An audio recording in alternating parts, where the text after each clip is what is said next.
Okay. Splitting the VOD. There we go. Hey, Kaihan.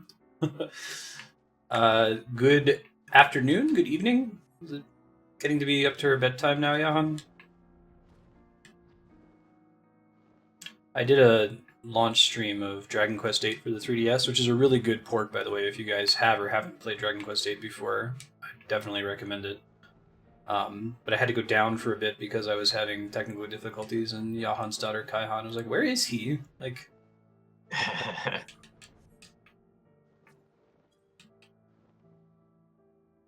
Didn't they just come out with a Dragon Quest game on the something? Dragon Quest VIII. That's the one I was playing. That was it. I thought you did another one. I did 7, which was the not released in the US in a good form up to that point. And so 7 came out like 4 months ago, and then 8 came out. I guess there was a much bigger gap between them in Japan. Like 7 came out for the 3DS 2 or 3 years ago, and 8 just came out. But for us, it took them a really long time to localize 7. Huh. They're advertising 10 and 11 for the Switch, I think. At least one of those is the MMO, right? Yeah, 10 is the MMO, which I'd be down to check out if it actually gets to the US, but I think that it might be a Japan-only thing. There's a Dragon Quest MMO? There sure is. Absolutely. What? I know, right? I don't know, man. I'm really not a fan of 9, the one that they did give us on the DS recently. But I thought 8 was amazing when I played it on the PlayStation back in the day. So I forgot that I emulated like the first hour of 9 and then finish it. All right, I unlocked the thing. I had to dump Duty Finder.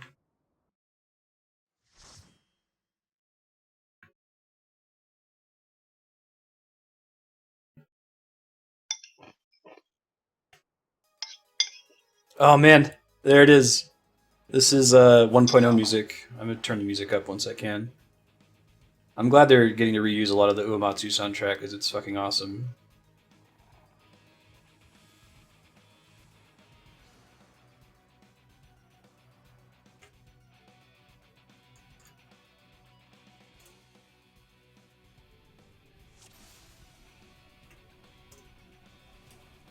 Let me turn my music up real quick. Hold on. Oh wow, yeah, it's way too low. So are you guys aware of what the new classes for the new expansion into this game are going to be?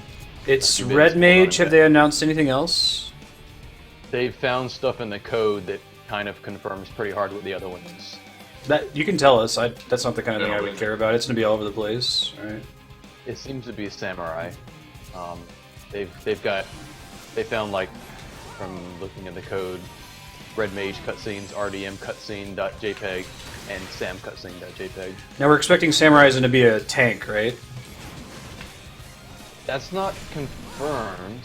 I think there was some old speculation where Koji or somebody was talking about how they were thinking in terms of if they ever put him in to be a tank. I'm not sure why the community thinks that. It may be something like that. Well, I was disappointed to hear that Red Mage is going to be a DPS. Like, I'll still play it because it's one of my favorite classes from the series. I'm sure they'll do something cool with it. But if I think if Red Mage is going to be a DPS, then they really need more tanks and more healers. It's still a problem in the game. That's exciting, though. Samurai's a healer. I know, right? Yeah, I get on board with Samurai being a healer. Bolsters you with words of honor. Wait, so is the Red Mage not like an off healer or something? Does it maybe have some stuff? It's supposed to be a mix of white and black magic, but I'm curious if it's going to be like the Bard, because this game is so homogenized at this point. I doubt they're going to have like a traditional full-on cure. They might have some like mild buffs that help out a little bit, but I think they would fill the pseudo-support DPS role, like how Bard and Machinist play right now. So they're slightly lower max DPS, but they do something nice on the side that makes other people better.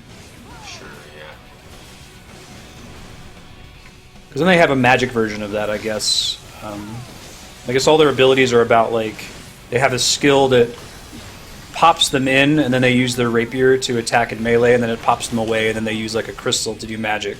So they alternate between magic and melee fighting, which sounds pretty fun. Yeah.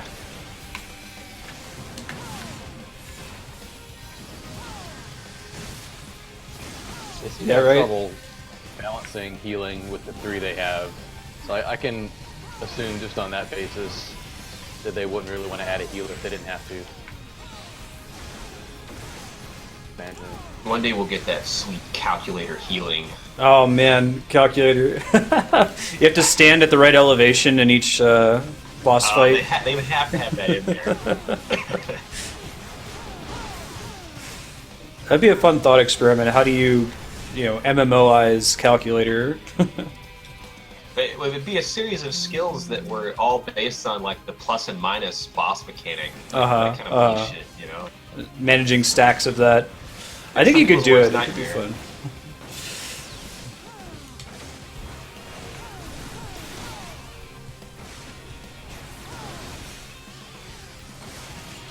I think more classes does kind of mean more people playing that role. I'm in trouble here. Hold on. Okay. Thanks. I didn't have my well up.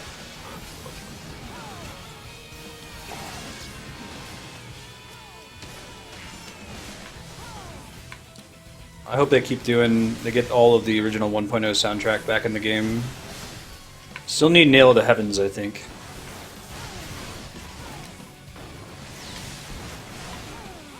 I know I've heard them all, I just don't know them by name at this point.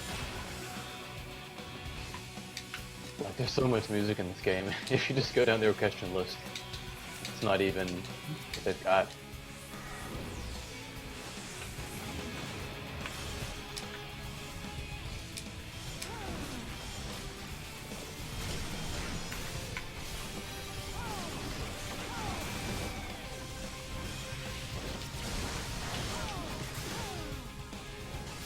I actually think, I promise I won't keep doing this, but that Final Fantasy 15 is a post-MMO Final Fantasy game. Okay, so I want to talk about this because I haven't had a chance to talk about Final Fantasy 15, and I've avoided streaming it because it's so saturated. So what do you mean by post-MMO? Like, it's informed by the way MMOs have been working? Because 12 was kind of like that too, wasn't it? Like, yes, 12 was basically Final Fantasy 11. Right, 12 was their foray into it, and there were some positive aspects and some things I got wrong, and I think they fixed most of all of them for 15. It still doesn't feel like a Final Fantasy 7 or 8 or 9 or 10 type game. It's not, I'm going to go to this next story thing and I'm going to do all these side quests in the middle, but it's definitely, it's just gorgeous. And it's all about getting you to see these cool vistas and environments, and the dungeons are just super. Okay, so the bosses are crazy intricate, not in mechanics necessarily. I mean, they're not like a raid boss with phases, although they've got phases sometimes. And I haven't gotten to the big ones at the end, but they're visually they look like MMO level bosses. Cool. And in terms of like, there's a dungeon that has a certain mechanic in it now, and you're going to be learning about the mechanic that matters for the boss fight as you go through the dungeon, like that kind of thing. That's really cool. So they're doing that too.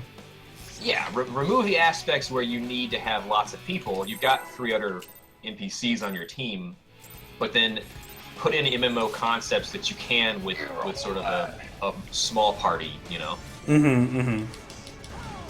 No, that's really awesome. Like, do you think that it helps to not try to think of it as this is a Final Fantasy game? You know, this is like a traditional Final Fantasy, this is a single-player MMO? Like, I had that... 12 felt like that. If I could feel like 12 was a different game, like a spin-off series, and I wasn't trying to constantly compare it to Final Fantasy 6 and Final Fantasy 4, I was able to enjoy it a lot better. Think of it as the story in terms of, is this a Star Wars-inspired archetype story? That has always been Final Fantasy, and they actually get that. Spore sacks seem bad. They're all around the map here. Yes, they blow up. Don't stand in the spore sacks. Mechanically, I would agree, but Right. story-wise, I think they're It's hitting some of those notes. Yeah. It hasn't felt the same to me since Sakaguchi left, but if they're able to like draw on that, I really appreciate that. Well, they've done a cool thing where, I mean, so 13 was, to me, that was like full-on zipper Final Fantasy story. Like, there's this weird-ass zone floating above a planet, and there's some weird god that lives in the thing. Like, I don't know. That was just, you know. Zipper that was, Final Fantasy is the best way to describe what you're talking about. Tetsuya Nomura, basically, right? Yeah, it was Big Nomura, and I feel like in this game, it's got Nomura like painting on it, but it's more like something new. I mean, they've put it in a setting that is very similar to what you might expect, but it has flavorings of Nomura instead of being there's this weird universe we're gonna throw you into. It's Stay far away from the big spores. Tabata is the director of that Final Fantasy Type 0, I think, and he's the one that was given the helm for the first time in the main series. Oh, I didn't realize y'all died. Okay. No, I was gushing about Final Fantasy 15. No, it's cool. There's big spore sacks that it looks like you want to be as far away from as possible as soon as you see them spawn. Oh, you have to hold OK. That's interesting. Yeah. Yeah, I was outside the orange zone, but I think I still got blown up. Yeah, because the big ones have like a purple AoE, which is the get as far away from this as you can, and it does damage based on how far away you are. I think we got it for this attempt, though. Okay, so my DPS is going to get hit hard because I'm about to lose all my durability. I didn't repair after all the wipes on this content the last time I did it, unfortunately. Man, we'll get I can do all this like crafting, repairing. I wish you could do that for other players. That would really increase the value of crafting, I think. That's good to hear, Akifall. Yeah, saying that it doesn't have that zipper Final Fantasy. Asymmetrical shoulder pad Final Fantasy. Ion. Who are these fuckers? This Bulbasaur.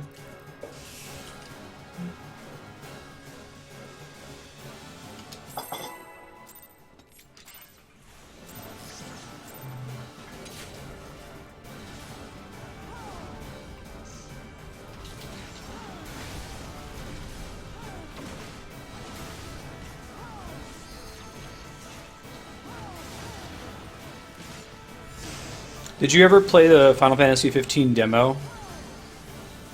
I did not know. Be glad you didn't. Watched it after. Yeah. Which one did you play? The Carbuncle one or the other one? The Carbuncle one. I appreciate what they were doing with it. They were trying to do like a Final Fantasy or a Bravely Default thing where the demo had nothing to do with the main story, so it didn't spoil anything. It would be cool to see more games do a demo like that, but it was like so absurd that I couldn't take it seriously at all. I browsed through it real quick. It had like young Noctis in a dream with like kid weapons. Kid weapons and like toy trucks, and it was bizarre. Like, I mean, the Bravely Second demo felt like a Scooby-Doo cartoon. We want to run as far away from that big one as possible to get to the opposite end of the map. So, by that same token, y'all both avoided the Kingsglaive movie, I assume, right? Yeah. Yeah, I haven't seen it. It's got like awful reviews online. It's one of the most poor. I think it's almost worse than Spirits Within. What? Is it only meant to be for like Final Fantasy fans or something? Here's the thing. It's Advent Children 2.0, and I think you guys like Advent Children, but sure. I've always thought that fan service. I know you think you like Advent Children. I'm just saying. Most people are. I think Advent Children run away from the big ones. I think it always has been, and it's the exact same style of movie to me. It actually spoils reveals in the main story that are better done in the main story. Oh, really? I say avoid it. Okay. Yeah, Advent Children is, it's pretty, and that's the extent of it, I feel like. It has that weird Japanese sequel quality to it, where they're like introducing all of these new things to the universe that kind of come out of nowhere. And Nomura is pretty bad about that in particular. It just feels like an anime filler movie to me. And that has never been a great quality of movie. That's what Metacritic says. Metacritic is, I think it's like a 20 or 30% when it first came out. I don't know what it's down to or up to now, but... Well, there are some good things. They've localized it a lot better than Advent Children was localized. Mm-hmm. I mean, Aaron Paul is in it. Oh, he wow. does a great job. And Lena Headey and other Game of Thrones guy are in it. So away it's from the big worth ones. for that curiosity seeing. I'm interested in the story, actually. I mean, part of the conceit of this game is that you don't know what's going on, really, but I think that your family does. Yeah, it expands on the stuff you saw at the end of Chapter 1, Patrick, basically. Yeah. But honestly, the glimpses that you saw there are a much better way to present that information, I would say. It's a lot more enigmatic. Well, it's actually got this, and I'm trying to think about the right way to explain this so that I don't turn Marstead off, but it feels like, when I say it's like an MMO, it's like Oblivion or Skyrim, actually. Sure. Like, I've never played a Final Fantasy. I mean, everybody talks about how the most recent ones are too linear and it's a fucking hallway. Yeah. And this one is so far away from that. You do literally one story quest, and then it's like, here's the world, pop, go do everything. And I played the big ones. 40 hours of the game before I got to chapter 2, which is the second story mission. Like and it was tons of fun, you know. And I think I'm not gonna like that. I think I would love it if there was more of the game, because I just think it's a good game. Right. They've done it so correctly to not give me option paralysis, but to give me a Final Fantasy where I need to explore. Like it's more. You want to find the Final Fantasy stuff, yeah. Yeah, it's more than any of the old games were exploration. I mean, the story is very. You feel bad for not going and doing the story thing, but right. You still don't, because you're interested in seeing what's on that ridge over there, you know. No, that sounds great. I'm down with that. Hey, it's my belt. Cool. 245. Okay, well that's a big deal. Hey. So that might help us get to 235. Or I am now at 235. So we just gotta. You're good to go on Monk, Flarewing? All good. I'm all good. I'll take it all. Yeah, so it's got that massively single-player offline game quality to it. It sounds like Skyrim or Oblivion, but Yeah. maybe it's more. It doesn't feel like option paralysis. It sounds good. Yeah, it's polished in a different way.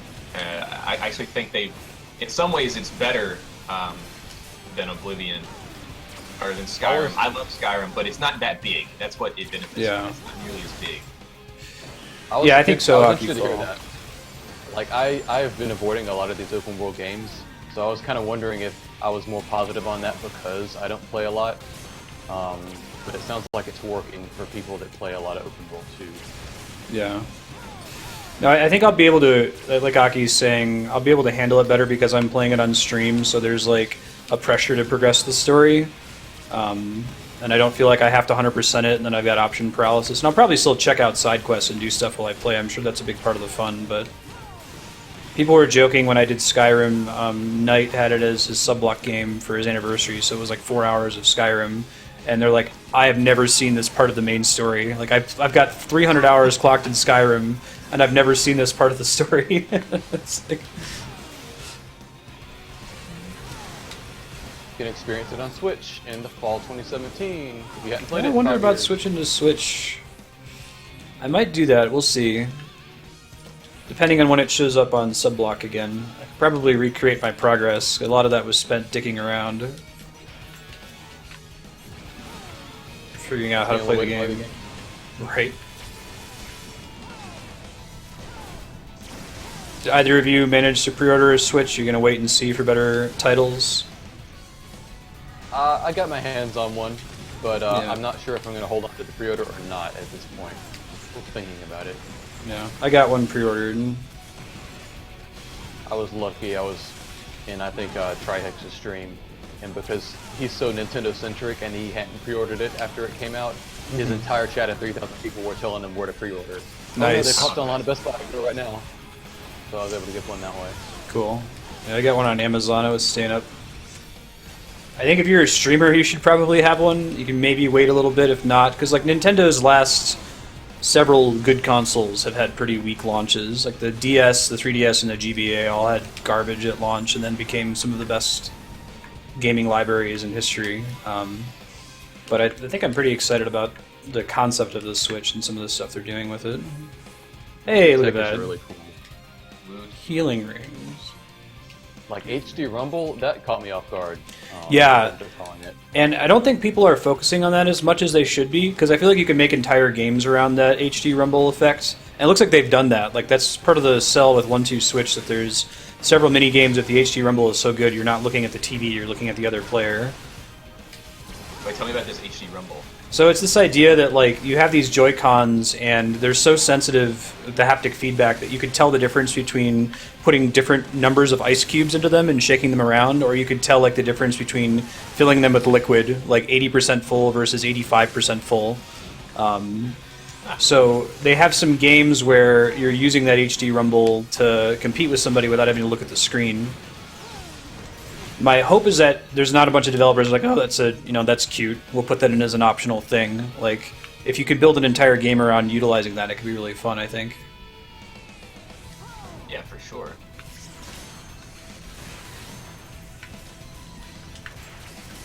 I always knew Nintendo would be first on the scene with the remote sex toy vibration. Right.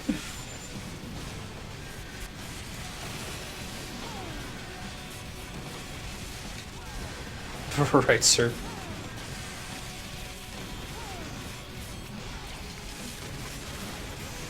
I didn't get one. I think I'm going to be traveling then, so it's a good excuse not to get in the hype train immediately. But I'm super excited about that Mario game that I don't know if there's even anything open out, world Mario. A couple of screenshots. Man, all you got to do, I could make Nintendo about $1 billion. Here's how I do it. You never launch a thing without a Zelda game and a Mario 64 clone. Right. I love these 2D scrollers and the new 3D Mario World type games, but go back to making Mario Galaxies. They're amazing, and you'll just make $1 billion. Oh, another Donkey, casting that's ring. Super interesting.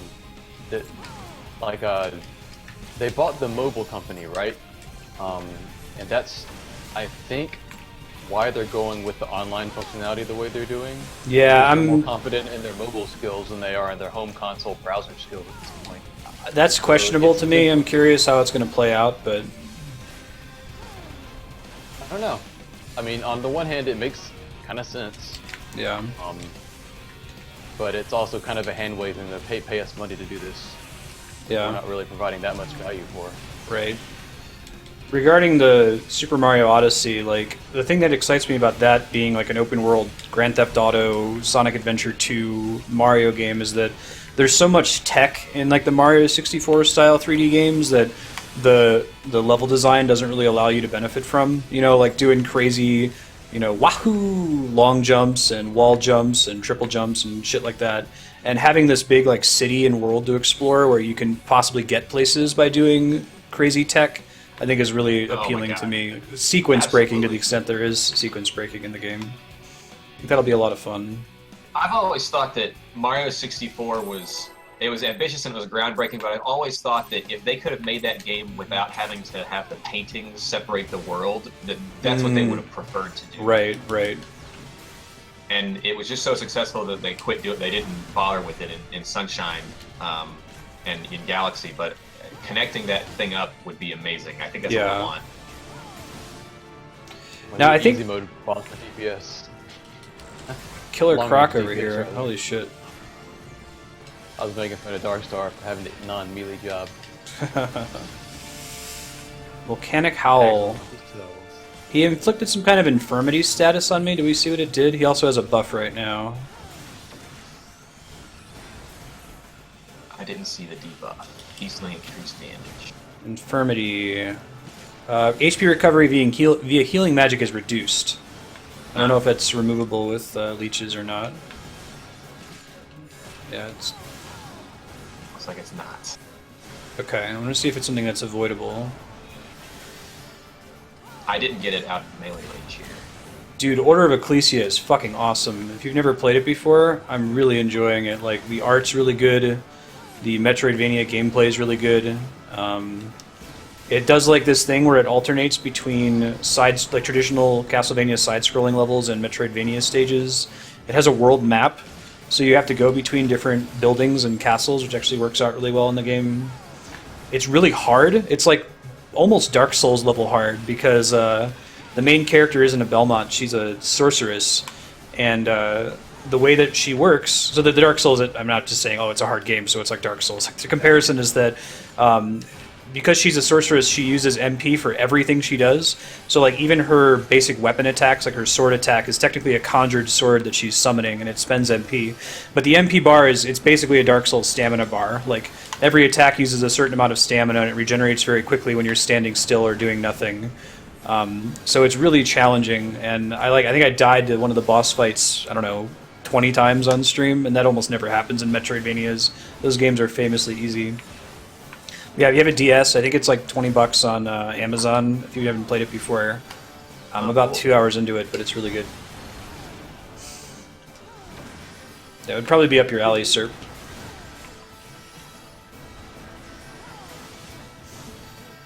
As a big fan of Castlevania, I didn't realize how many Castlevania games I never played. Like, I never played Harmony of Dissonance or Circle of the Moon, and they're both really good for the Game Boy Advance.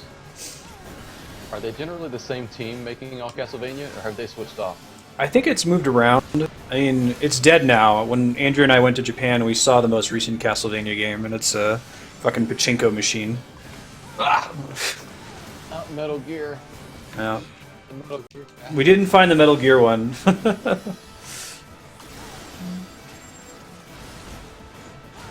Still here. I'm sorry, y'all don't know all the memes yet for that. You never played 5. No, I need to. That's the next series focus after we finish Castlevania is Metal Gear. I'll probably do Metal Gear 1 and 2 for the MSX, and then Twin Snakes 2, 3, 4, 5.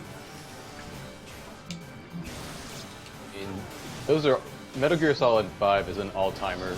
You guys Really? have to play that. Even with all the stuff know with Kojima and it not being finished?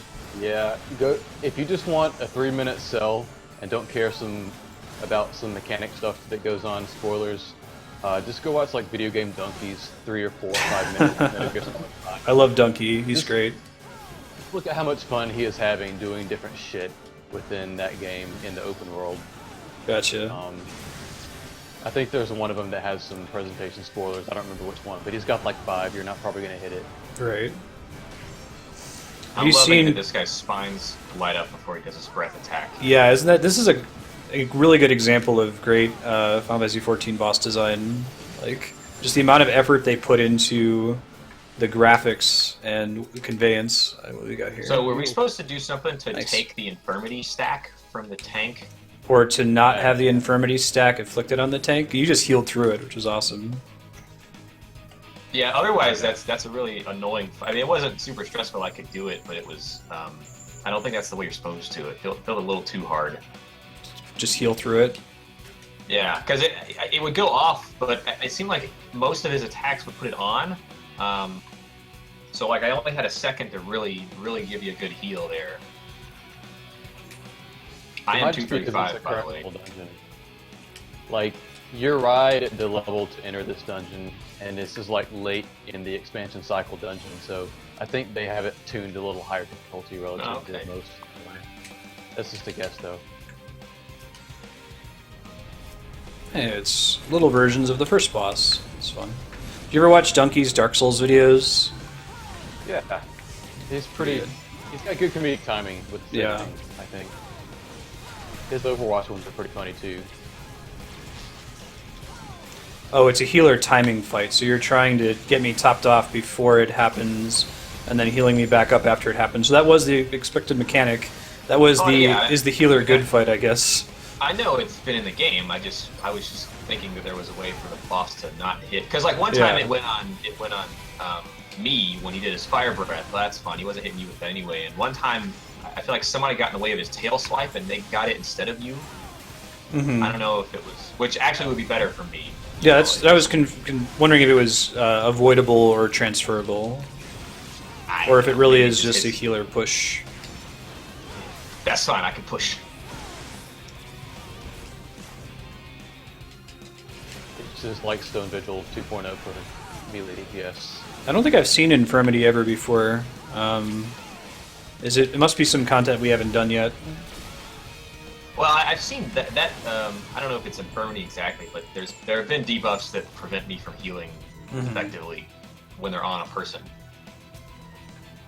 Gotcha, but it's always going to hit the tank, I think, is the point, so it's healer skill check in that respect. Oh man, you're getting all this. This is great. This is like the ideal item drops. So I'm at 235 now.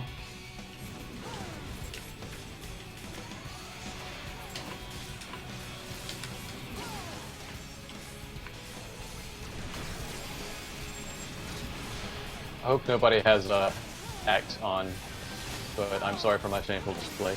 Oh yeah, no, I don't have the third eye. How much of your shit is broken? Like, at least a quarter, and then the rest is very close. You just start dropping your gear then. Well, I died quite a bit on Dunscape, due to sometimes me learning the mechanics of the new raid bosses, and a lot of times other people making us die. It's one of those kind of raids. You know, all you gotta do is level every single crafting discipline up to max level, and you'll be fine. Yeah. It's only like 200 hours of content. Apparently, I think I made it shorter with 3.5 in some way, people were saying. I don't know what they did, but who knows? That would be nice. I think it's 50 is when you can Omni repair. God, like the way that Kami presents everything. Oh, it's not even a big deal. It's only like level 50 for every crafting class. Totally doable. Well, when you've been around as long as Kami has, I mean, pretty much, like, I run into so many people in this game that have 50 and 60 and everything, that I think it's just kind of inevitable. Right. At some point, you just do it.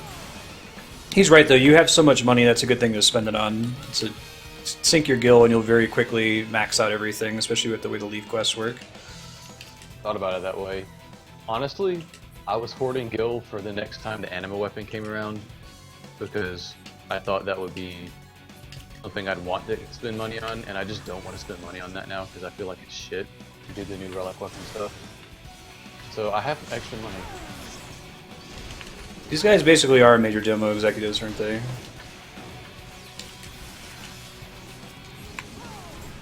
Molten Core. Yeah, really. Those Blood of the Mountains, are they rooted? I feel like they attack someone regardless of... Oh shit, I was trying to pop some stuff there, sorry. Hang on. Okay. They like blew up on you, or it was bad. Thank you. No.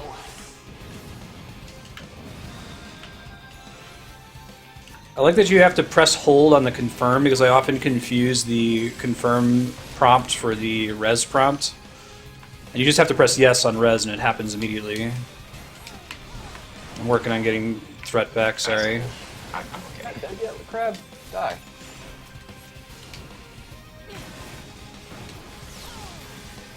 Crab's I guess those... Oh, okay, so those little things cast Blaze, which is probably interruptible. Yeah, they can be stunned. Okay, got it. I'll try to keep this guy stunned. Is everything busted now?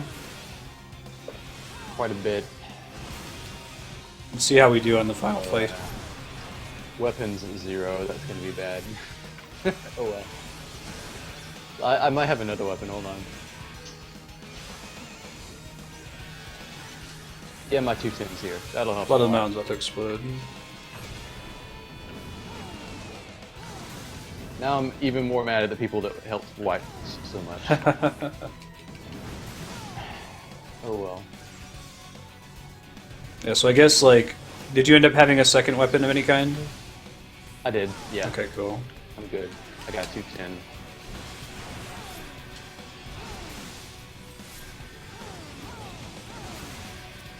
We'll get through it. We with got familiar. this. Blaze coming in.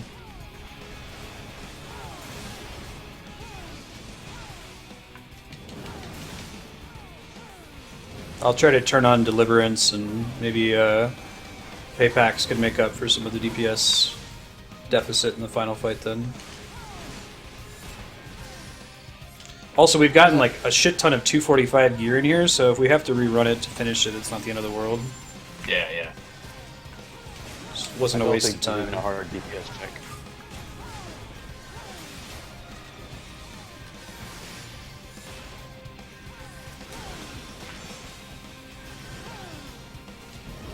It is a DPS check? What was that fun fight? Darkstar better carry the burden. Yeah.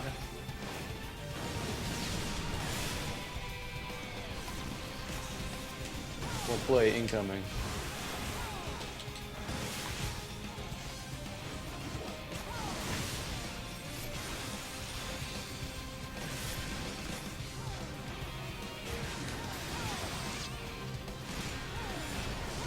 After these guys are dead, what's your new eye level, Apex, with that gear you got? I'm at 238.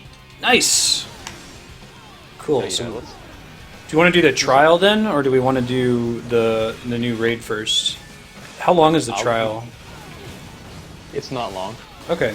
The unlock is really fast. It's much faster than any of the other ones. There is a cutscene you probably want to watch during it, though. I skipped one of the cutscenes doing the unlock before stream, and then I started to watch the next one. I was like, wait, whoa, what the fuck? Hold on. And I had to like look up what I missed.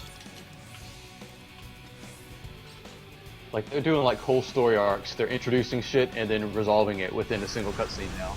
So I get what you mean. Yeah, they're doing it the way they should be. Well, I think the fact that did you guys see this discussion about the main story quest potion for the next expansion? Yeah. No. Like, so the idea is that it's a potion that you can buy, or maybe that comes with a bundle in the expansion that considers all of the main story quests complete up to a certain point. So, like, it'll finish Realm Reborn, and you can just immediately go into Heavensward if you're high enough level and you have all of the relevant Duty Finder stuff open. So I think the fact that they're considering that means they know that the main story quest is kind of a shit for getting people to play the game, that it's so much work to just... In any other MMO, you would just get to the right level to do the content and be able to play it. You can stun, if you can stun that Blood of the Mountain flare wing. Cool. Mine's on cooldown. Blaze? Yeah, Oh, Blaze why is not? the one. I don't know why I did that. Yes, Well, I blind don't know means why I I did haven't that. played it before. That's correct.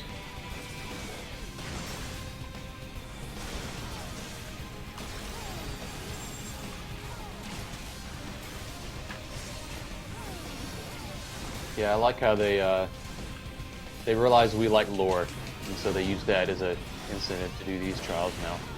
It's cool. It is smart. So much of the lore was in Binding Foil, which people, didn't have to do. Mm-hmm. It's cool that they can design a game that works that way. Still gonna go back and do Binding Coil eventually. Probably easier now that we have the cross server party finder. Hey, it's that boss from Skyward Sword.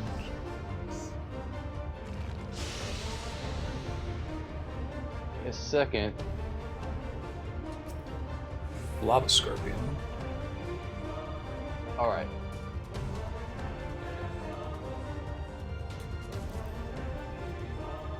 Did you have any like other alternate not broken gear? Sometimes I have some stuff in my... That's what I'm doing. I literally just went through all my bags and all my stuff the other day, so unfortunately I have less than usual. But, found a couple. I'm dubious about this being the actual final boss. That thing doesn't look that... I guess we'll see what happens. Yeah, Lava Scorpion.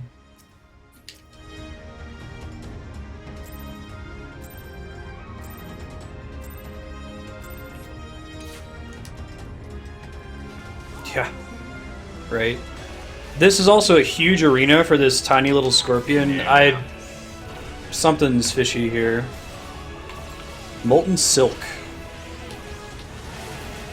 Oh, that's cool. Again, the animation effort in this game. Whoa. Flying Press. Is this like...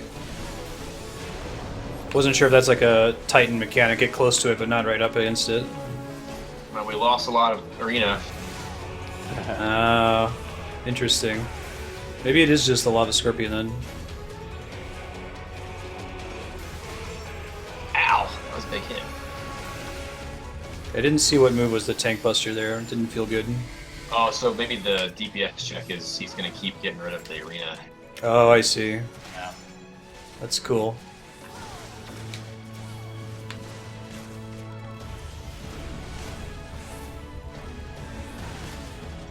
The boss is tiny, the arena is big. For now. Realm Shaker.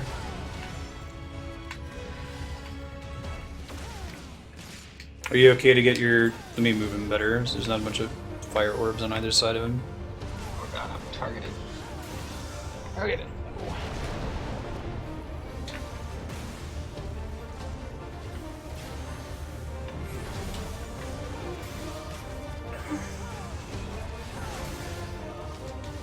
I'm dropping my tank stance. Well, I'm not sure. If it's significantly harder for you to heal such that you can't do any DPS, let me know, because I think your DPS is probably better than mine.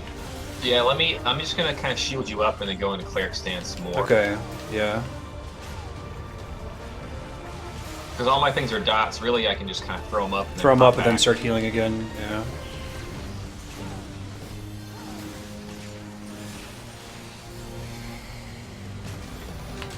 That's a lot of ads.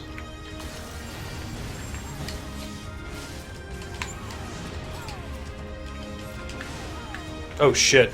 Wow. Damn. I got hit for 25,000 there. I didn't see what the name of the skill was, but it wasn't fun. Damn. Let's see if I can figure out what that was.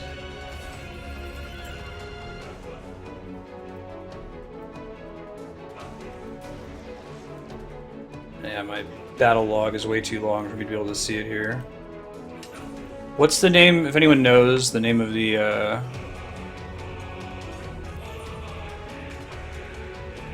tank buster in this one? Yeah. This is a pretty small boss, the Amazing. Given the way the bosses usually look in Final Fantasy XIV.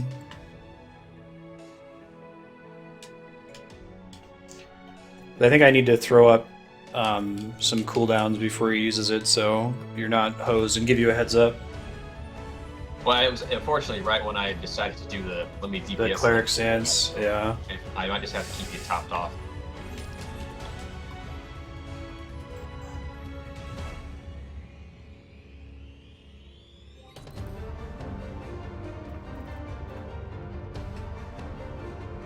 Oh, that's cool. They added a new contacts thing under social, which is a list of players with whom you've recently partied.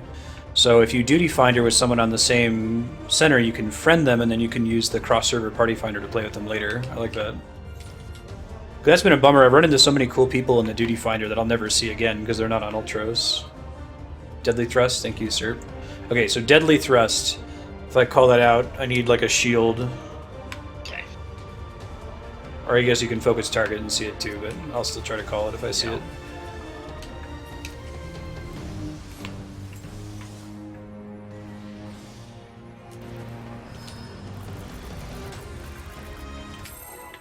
Nope, hang on. Nope, okay, Hang on. waiting. That's glad they have the countdown. And just the use case for the countdown. Alright, ready. Okay.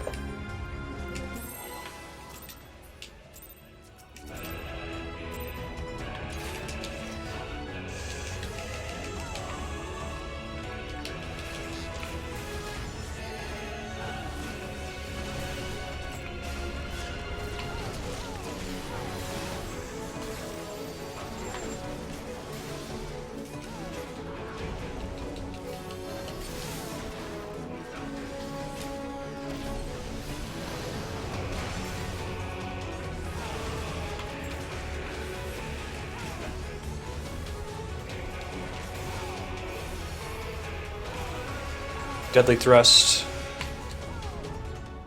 Let me get him out of that lava pool, sorry. That wasn't that bad, see? Well, I put up a cooldown that time. Okay. Yeah. Okay. And I wasn't in DPS stance. Yeah. Flarewing, if you can let me know if the boss is standing in such a way that you can't do your, stance dancing, I can move him around. I'm trying to keep an eye on it too, but... Hey, Sailor Dan, how's it going? Good morning.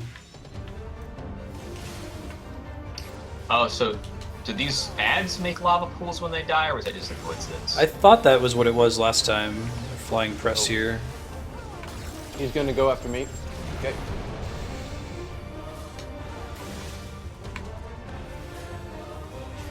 Trying to move him further out of that. Hold on. There's a big lava thing there in the middle. Deadly thrust. Thank you.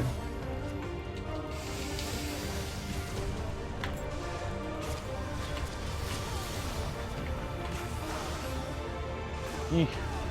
That's cool. He does that attack in both directions. Nice.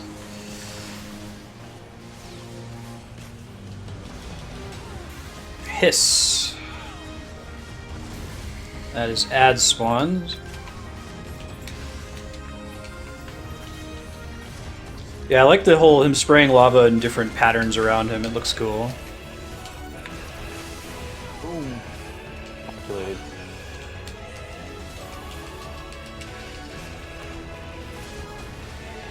I got an ad on me. Okay, hold on.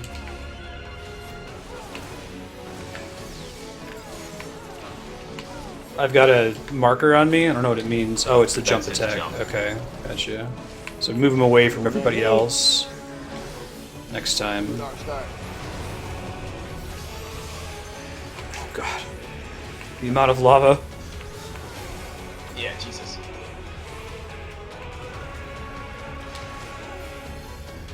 Oh, good.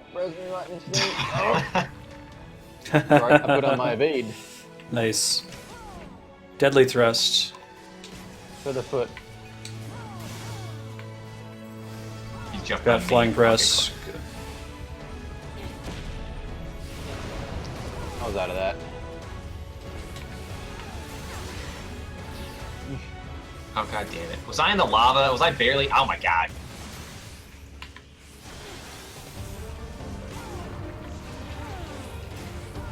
Okay, so we've learned more about this fight, I think. Yeah, we might have to curate this this lava. Yeah. Do we confirm that they are dropping from killing the scorpion's tails? I think there's the different sizes are coming from different sources. The small ones see. might be the ads. Okay.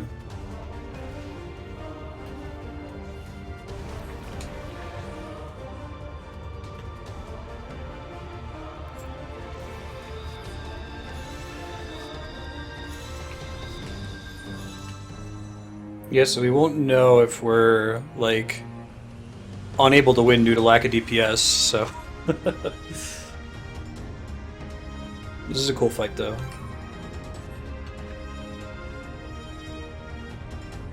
Yeah, I feel like this isn't a DPS thing. He's not even half down, and we've lost most of the arena there. That it's just you've gotta. Is it his jump that makes the? I don't know.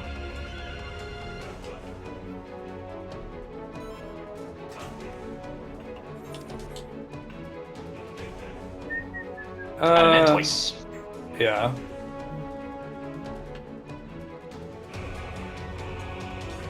That's cool. They bring back giant mantoys. They get a big behemoth.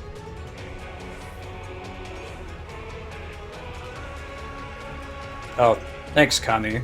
Apparently it is the last boss. Well, he still doesn't look cool enough.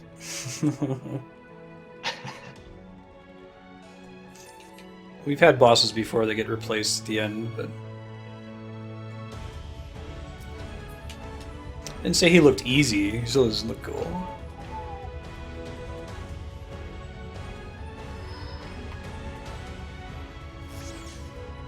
Alright, so if the little ones leave lava, can we try to kill them on top of existing lava? Is that part of the solution here? I don't know if I can heal through it. It's a big tick. I mean, I can, but, you know, probably next to the lava would be best. Well, I mean, I can, like, drag them such that they're accessible, like they're still partially on the lava, but can be hit without having to stand in it, you know what I mean? Yes. Like, not stack it directly on it. Yeah. I'll try to do that.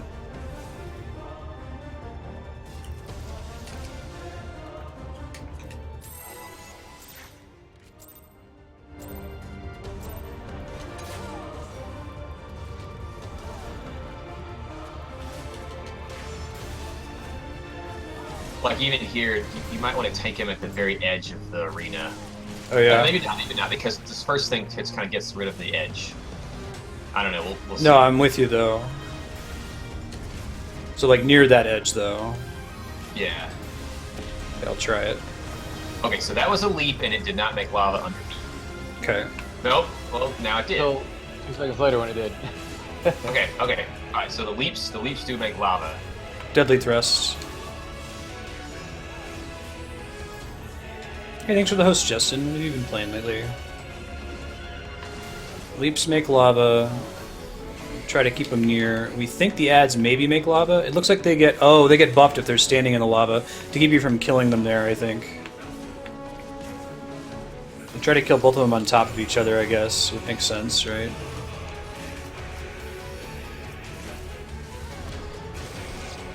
Okay, so the ads did not drop lava. Oh wait, no they did. It just takes a second. Okay, Yeah. so I think this is correct. Flying You're gonna get press. leaped on. Okay, I'm just gonna stay here. That should be fine. Okay. Huh. He made more than I was expecting there. Well, so the ability that just happened, where rocks rain from the sky, made a bigger lava. Okay. Oh, okay. So it's expanding existing ones. I guess so. Angle. I see. So fighting him like this with a pizza slice can make it really hard to get behind him if I'm moving him this way, because there'll be a little stack of lava over there. This is a cool fight.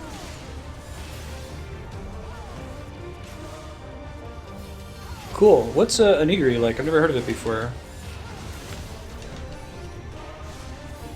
If you get an ad on you, just bring it next to me, please, so we can kill him over here. Yeah. Just watch out for tank busters, but...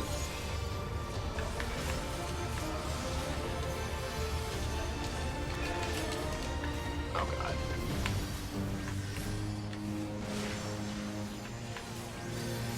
Alright, you can jump on Selv. He'll come back to the tank.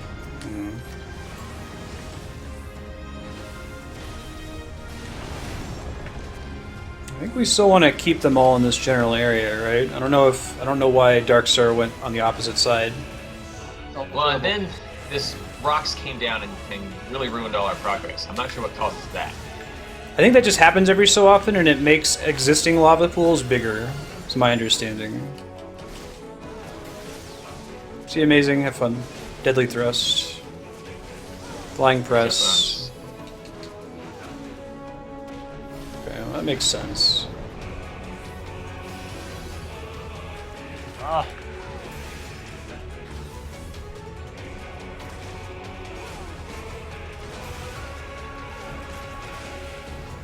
Yeah. DPS might really be a problem here if these lava never goes away. I don't know if it's just arena management. I got a 210 weapon on, but I think other stuff has since died. I can't reach the little ads. Deadly thrust. Okay, I'm getting out of here. Hold on. I was hoping to kill them over there, since that area of the map's already basically gone. Yeah, it might be better just to push on a new content after we die this time. Yeah, that's fine.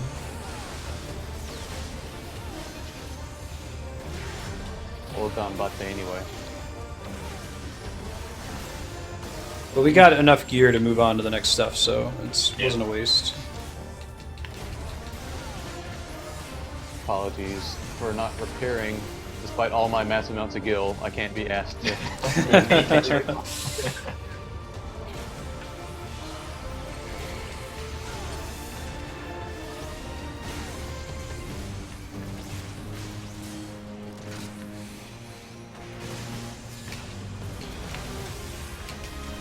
I'm down.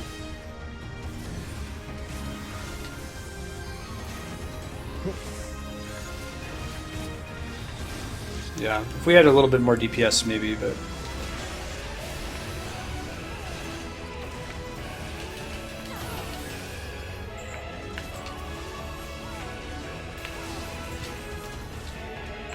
See,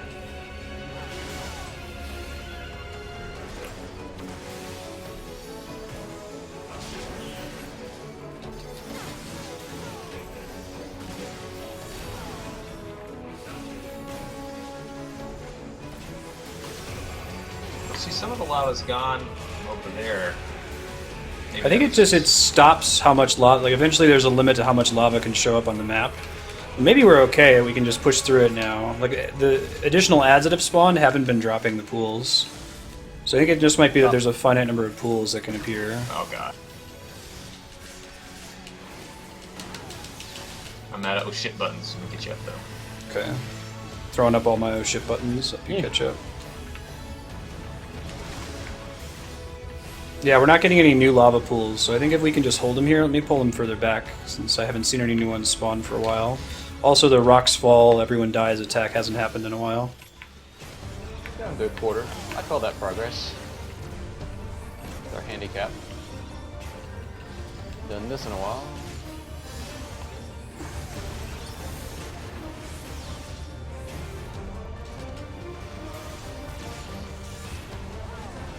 Spawn more ads, spawn more ads. Yeah. Or not.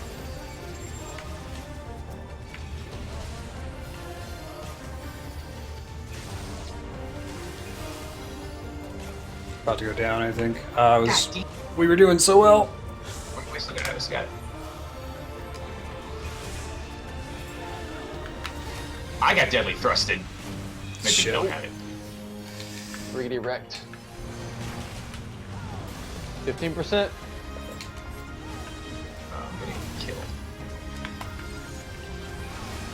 Fuck! Ah, deadly thrust twice! It was super close. Valiant attempt.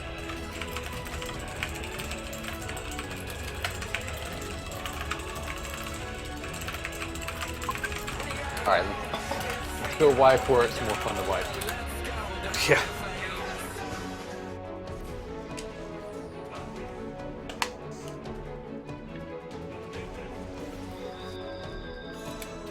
Wait, so...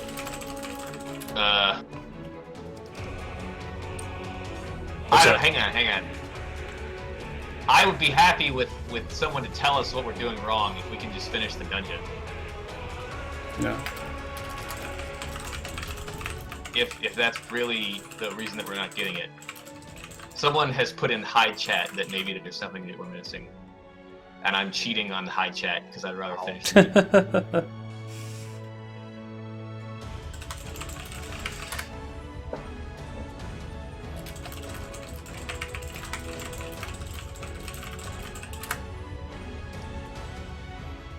Yeah, if you're in chat and want to say what we're failing, it's fine.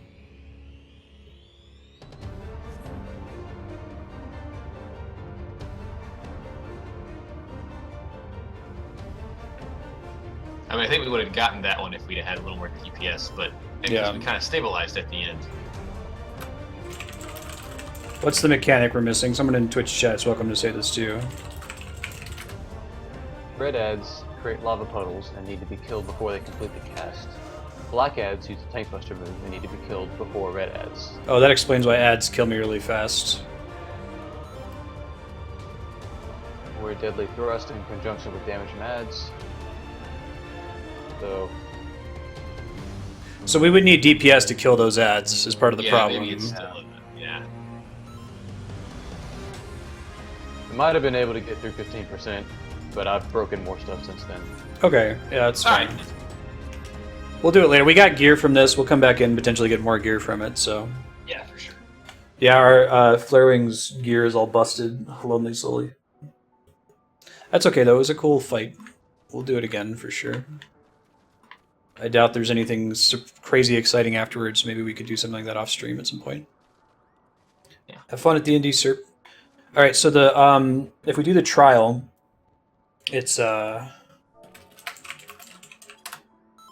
want to go to Mordona Rising Stones, you want to turn in Balance unto All, and the quest is the last pillar to fall.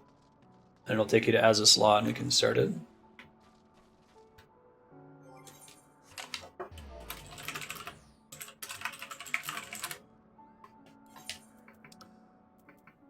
3,000 gil to repair everything. Why didn't I just repair? Well, you know, WoW had repair bots eventually. What kind of nerf, you know, this 50 crafting buff, but Well, no, too bad. they should just make the 50 crafters be able to repair other people. Like, Or that, yeah. apparently that was a thing in 1.0. It seems crazy to me that you're just fucked if you're in a dungeon and your gear's broken. Like, I guess maybe it's intended that you don't keep failing and failing and failing and failing. But the fact that, like, you have a crafting class that can repair itself if you're willing to spend 300 hours on it is kind of crazy.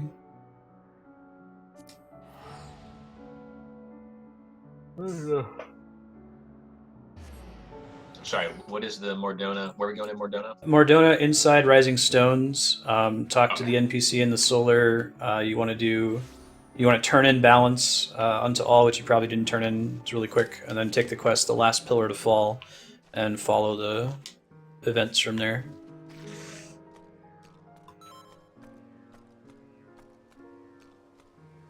Turn on the cat cam while we wait here. Still need to get that intermission sound effect. Ben, Marty.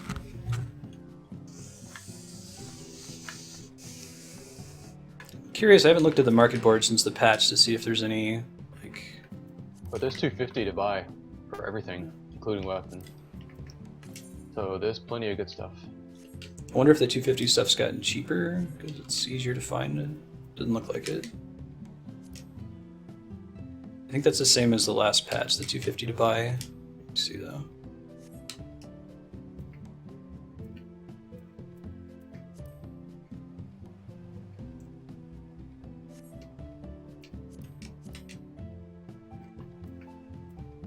Well,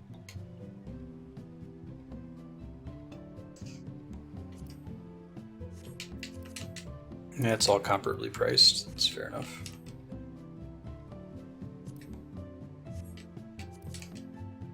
So the plan for folks on Twitch is we're going to do the new trial that just came out, the final Warring Triad boss. Apex is unlocking it as we speak. But in the meantime, if you have Final Fantasy XIV or gaming-related topics, consider this gaming talk show for the next 10-15 minutes or so. I have a topic. I'm just going to monopolize. I was on the speedrun subreddit because I've been looking at the VOD for the AGDQ speedrun thing that just happened. Mm-hmm. And there's a post. Someone speed ran his way to clicking his mouse 1,000,000 times. What game is he playing? No, he doesn't. He's just clicking his mouse. That was it. It took him 17 and a half hours. Oh, that was the speedrun. Was clicking his mouse. He's clicking his mouse 1,000,000,000 times. And it's a 17-hour-long video of him clicking his mouse. He wasn't like playing Cookie Clicker or something? It was just... No, it was really wasted effort, if you ask me. Just clicking. Wow. So, speed he's got a runs. world record in mouse clicking. Did you see the Taskbot thing this year? Yeah, I did. You weren't able to watch the Undertale one. You got to finish that game. It was actually a pretty good run. Yeah, man, I had to skip that and the Dark Souls 3 run. Yeah. I'll save them for later. but you gotta watch the Super Metroid before so you understand the drama that everybody's talking about. Oh yeah, it was pretty stupid. Yeah, but Well, exactly. I saw the Metroid, and I heard that when people were like trolling Bubbles during the Dark Souls 3 or something. They kept yelling, doing the fucking Waluigi thing, which was obnoxious. They kept going, "Wah!" in the audience. Yeah. The Dark Souls 3 was not actually that bad trolling. It was some of the guys that run Dark Souls 3 itself were in their own little private chat with some people saying, "Man, this guy's actually not practiced very much, has he?" And stuff of that level of trolling, and people got real butthurt in Bubbles chat about that. Oh, okay. But Bubbles himself has been shit-talking the Speed Souls website that everybody uses to do stuff, and so it was kind of. What's his problem with it? He doesn't think it's as well optimized as some other stuff out there. Apparently, Okay. it's basically some internal drama from both sides. So just ignore all the Dark Souls 3 stuff. It's not a good reflection of the community either way. Yeah, and in the Super Metroid run, the audience was being kind of obnoxious with the Waluigi thing, but beside them being obnoxious, like one of the people went up and took the microphone and said something like, all of you go outside and get hit by a bus. It was really inappropriate and way out of line, and like everything got really awkwardly quiet. Yeah. It was cleverly said, which is why he's got a lot of trolls on his side. It's like, if you guys want to prevent cancer, consider going outside and stepping in front of the buds. Yeah. So it was said with enough wit, despite being super Inappropriate. Yeah, it was but the reason it was really bad is that then it scared the hosts. So the hosts told everyone in the audience to shut up for the last 5 minutes of the Super Metroid run. So silent audience when you're supposed to be hype and cheering and getting exciting, they weren't allowed to clap and stuff. So that's what makes the Undertale playthrough so good, because it was a complete reversal. Like if it had ended with that Super Metroid run, it would have been a terrible ending for GDQ. But Undertale was great. There were claps and cheers, and it was really, really well done. It had a really charismatic runner doing it too. So play Undertale, get it over with. It's 8 hours to do Pacifist, maybe 6 hours to do the other one, depending on how bad you are. It's amazing what can happen when you get someone who's not a neckbeard to do commentating. I mean, I know, right? Yeah, the dude had the spark. He was really, really friendly and charismatic. I'm honestly impressed that more of GDQ isn't cringy. Like, they seem to have a pretty good handle on that. It happens now and then, but... It does, and it happens at the late night. I want to go back and watch the VODs. Some really cool games have some not very charismatic streamers. The guy that did Undertale, or wait, I guess... Yeah, it's Bubbles. Okay, so he did Arkham City as well. TGH? Earlier in the week, which was amazing. I was tons of fun to watch and to listen to. Yep. Is Bubbles like a nickname for TGH? Oh, sorry. Bubbles did Dark Souls 3. That's what I'm Oh, okay. Gotcha. Yeah, that's honestly why he messed up Dark Souls 3. He's such a good player at Arkham City. He clearly just practiced the hell out of that and didn't have enough time to run the Dark Souls 3 tricks. So I've got a little bit of sympathy for him on some of that. But he didn't do himself any favors by claiming to have invented some shit that he didn't invent. Hey, Polar Brewski, we're about to do the Epic Endgame content. Currently unlocking the Epic Endgame content. Amazing timing. I honestly keep telling Polar Brewski and his wife Kiwi that this game is really good and it's worth playing, but like this keeps happening. Oh hey, you're flying around doing nothing. Oh, we unlock quests. Cool. Any moment now. Well, literally, it's gonna get cool quick. I mean, War in Triads. So. Yeah, this is one of the endgame trials, so it's just a boss fight that's pretty intense. So it's another one with a third name. So now you got to remember 3, right? Because there's the Japanese original, there's the English Ted Woolsey name, and now they give him a new name in Final Fantasy 14. So it was Sephiroth Fiend, also known as Doom. Now you've got another 3 for this one. Sophia Goddess, also known as... What was she in? It wasn't Goddess, right? She was also Goddess. Really? She's the odd duck. So this only 2. Poltergeist, Fiend, something else. Zervin, I think. Yeah. It's like, okay. I guess I can at least show off the flying fat chocobo while we wait.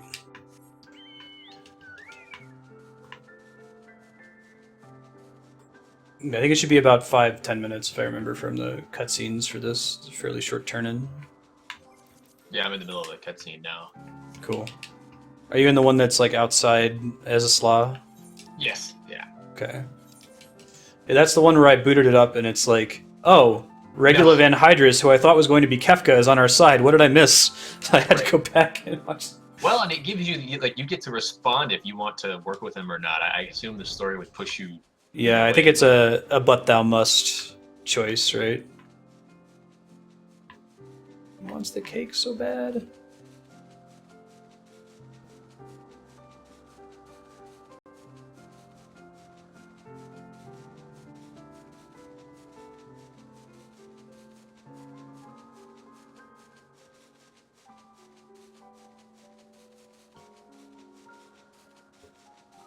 So, having a little bit of time on my hands, I started the Dark Souls 2 Soul Level 1. God help me. Oh god, I'm sorry.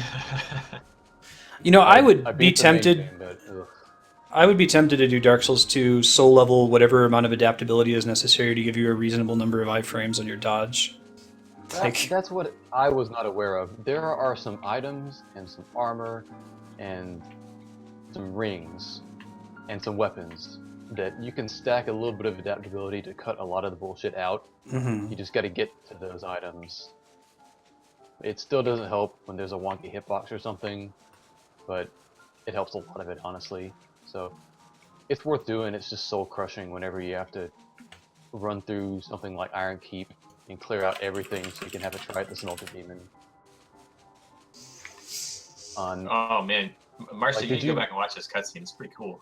No, I did watch that cutscene. Yeah. Okay. There's when it opened up and I saw it. I was like, whoa, hold on, I gotta watch this Yeah, now. okay, I understand that. Yeah. Yeah. Hey, Heat10, how's it been? How far are you in Crypt of the Necrodancer? Have either of you guys played Crypt of the Necrodancer? No, I saw you played a little Oh, it's super cool. You should check it out. It's a rhythm roguelike game, so it's like Binding of Isaac, except every single action you do has to be on the beat, including moving. And all the other enemies and creatures in the game only move on a beat. So it becomes like a predictive thing where like golems only move on the 4th beat in a 4/4 song. So you're like tapping around trying to attack them without them being able to attack you. I don't know, it's a really satisfying roguelike title. I really enjoyed it. Was it a 2016 release? 2016 or 2015, fairly recent. I think I've seen it then. It's really good. Fairly cheap on Well, Steam too. Here's the thing. If there's one indie game from 2016 I had to play, is it Inside, or is it The Witness, or is it something like Crypt of the Necrodancer? Inside. It's like 3 hours long. It's cheap. Play it, and then play another game from 2016 because it's so short. It's like 3 or 4 hours. Well, I just assume that all indie games are going to be short, and so that's why I'm just trying to pick the one. Inside is particularly short. Because like Crypt of the Necrodancer is probably, because it's so difficult as a roguelike game, it's probably going to be like, 20, 25 hours to get to the end of the story. Maybe more if you try to beat it with multiple characters. I like it better than Binding of Isaac. I think it's a fairer game in a lot of ways.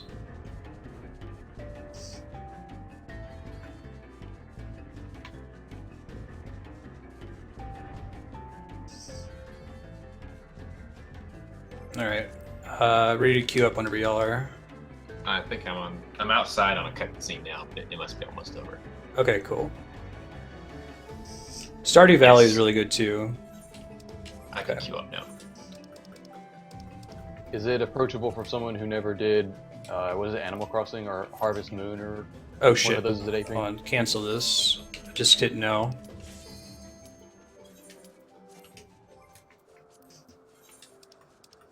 But that doesn't penalize us. I don't like that it doesn't uncheck it for you. There we go.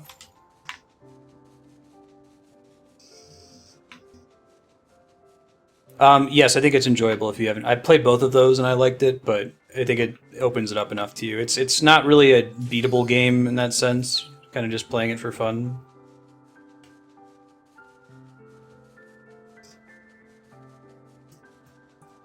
Worth my time then. I was always curious what was appealing about those games, having never played them. And they've tuned it for modern sensibility. That might be a good insight. No, I would be fine with checking it again. It takes, 2 seconds to recheck a box if you're running it over and over, versus the danger of accidentally queuing for the wrong thing and landing in the dungeon with other people. Take the chance we've been given and defeat Zurban now. Cool. That music, and hey, it's Poltergeist. Turn the cat cam off here.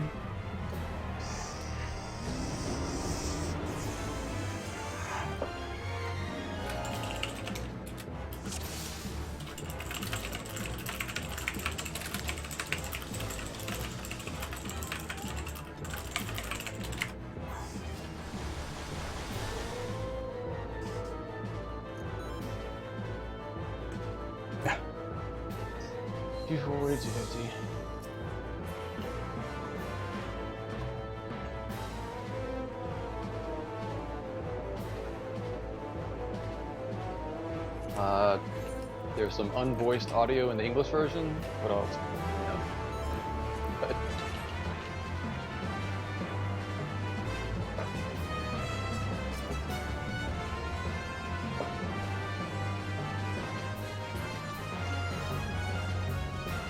halberd. Red, go to the red circle, blue to the blue circle. Parts of the arena in phase 1 fall.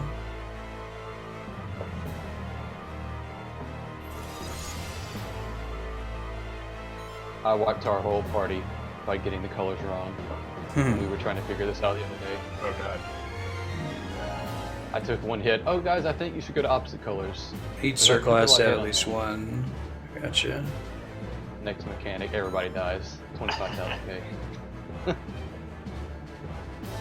you've got the debuff and not in the circle, you get an even stronger debuff. Okay.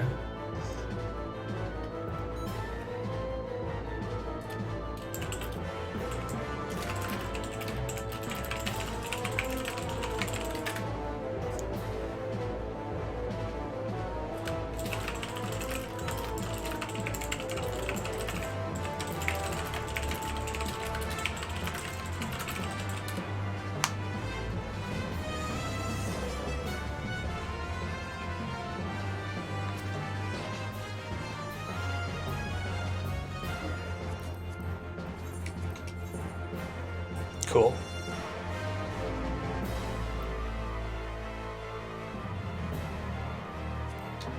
The circle with controller.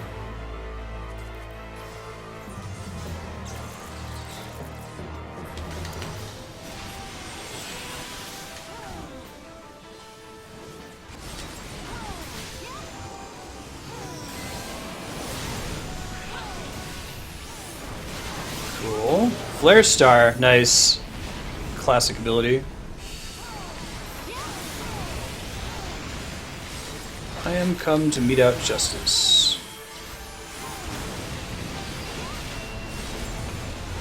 He's like got a big pizza cutter, right? It's a me, Zervin. I am gonna win. Kill him before he gets out. Oh, cool. Oh god!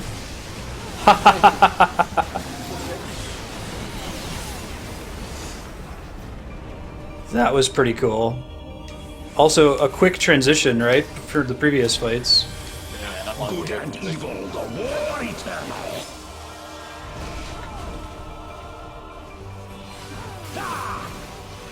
No coming. My doubt is fled. Sir. Okay. What do little orbs mean over people's heads? Oh, they make a big stack. Sticky, stack. Okay. So it makes a big AoE around you, so you have to spread out. And that's what that article I was talking about was saying, that Final Fantasy XIV is good at combining mechanics to make emergent gameplay rules. Like if everybody has to spread out and then stack and then stay away from one character. You know, it's really tempting as a developer to give a name to that mechanic, but you can just reuse existing ones and combine them in interesting ways and still make the players behave differently.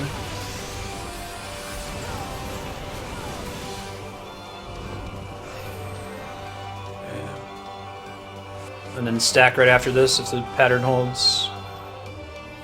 Oh, and there's a particular person you have to stack on. That's cool. Yeah, it's been me both times. I don't know if that's a coincidence or... Or if it's always a healer.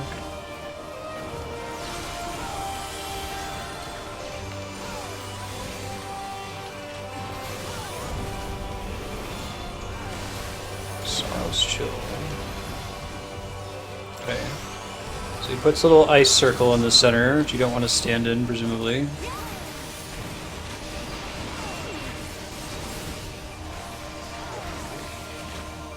I am beyond your petty morality. I like this troll. The most logical thing is to go through the center, right? But he's got ice there. Yeah, that's clever. The troll. Yeah, they did that with the Lava Scorpion fight, too. Death's Gaze. So Southern Cross, of course. All the Final Fantasy VI. Cyclical. That was cool. I shall rise above all. Bear witness to my will. Alright, ads.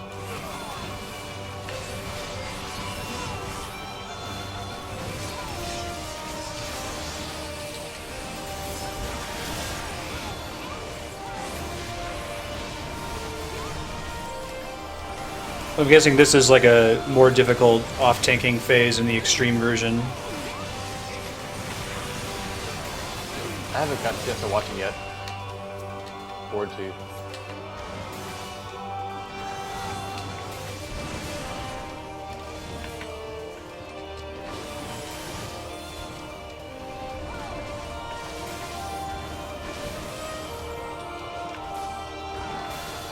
I don't know if we were supposed to stack those ads, or I usually assume that when they spawn on opposite sides, we gotta keep them separated.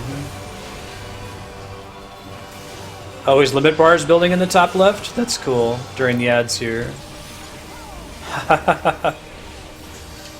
That's a neat mechanic. So we can see our time limit here. I'll try to stack them up this time.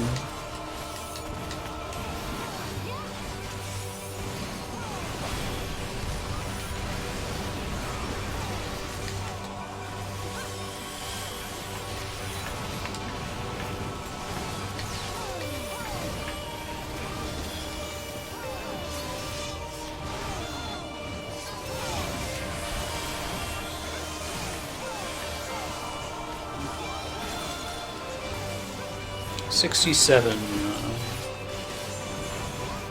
Out. Out.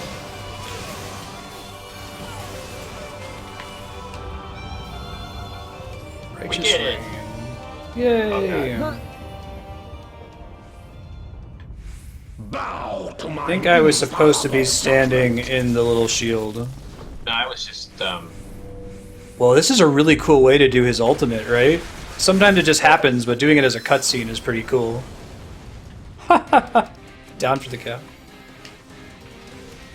That was awesome. Does he yell out like an anime attack in the English version there? Yeah. Bow down, or bow to mine infallible judgments. Nice. Tearfing, okay. Yeah.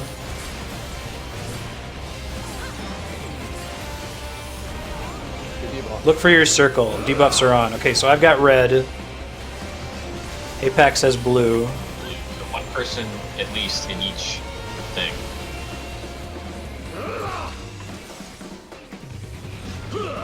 And you still need to be standing in it, even if it's been covered, otherwise the debuff gets worse, I think. Infinity Fades.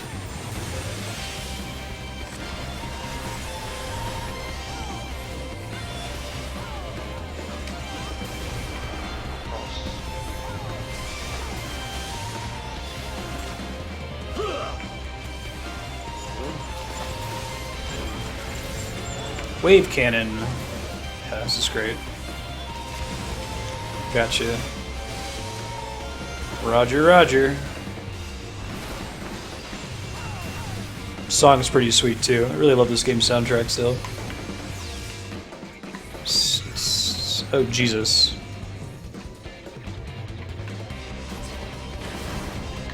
Are we stacking on? Okay. Cool. suffer in endless torment. Alright, red for me.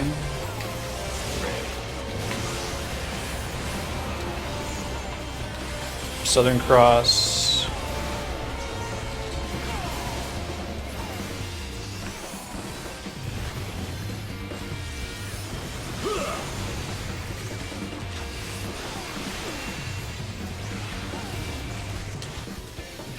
Okay, they're up.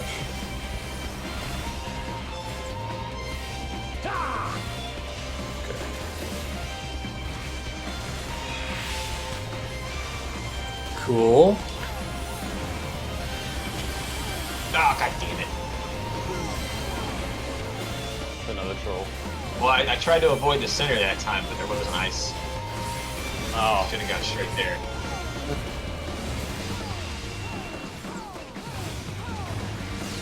As mine equivocation cost me this contest. Oh, so they just figured out how to do mid-fight cutscenes like that limit break? Yeah, it feels like they were already kind of doing that since every Primal does a limit break mid-fight, but it just happens in the middle. Torment. Having to actually cut away from control is cool, though. That was neat. It was fairly short, too.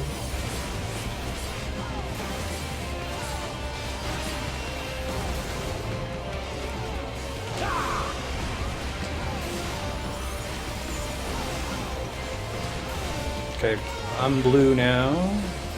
Dabba dee dabba die.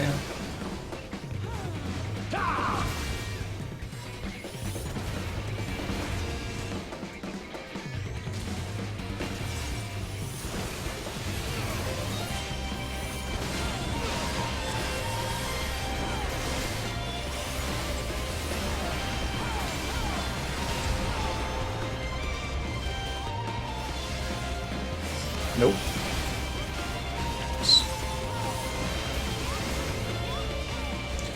Yeah, if you want to start telling us what the difference is in the extreme fight in Twitch chat, you're welcome to.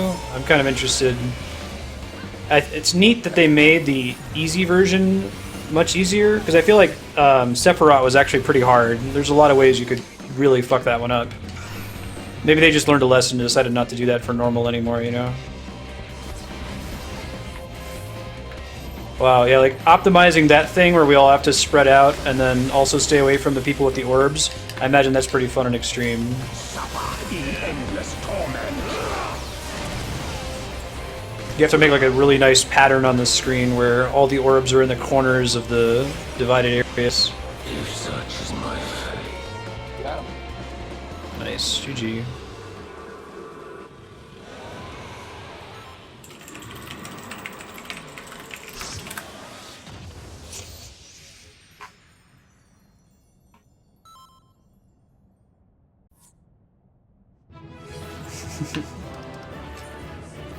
I'm gonna give it to the tank.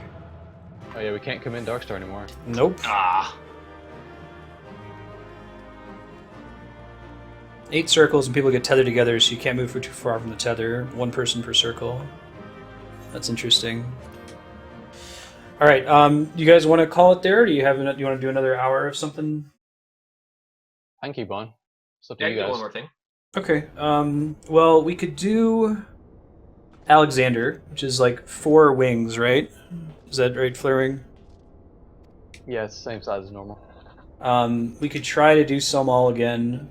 We could start the 24-man raid, but how long is, like, what's the top end of how long that was? I feel like Weeping City was almost 2 hours if you had trouble with Ozma.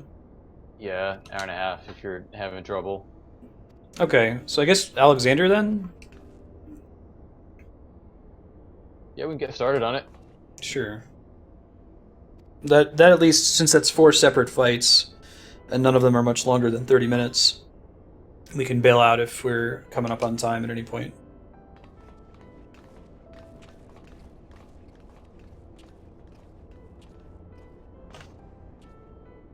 You don't think there's be anybody in Dunscaith who's like, this has been out for a week.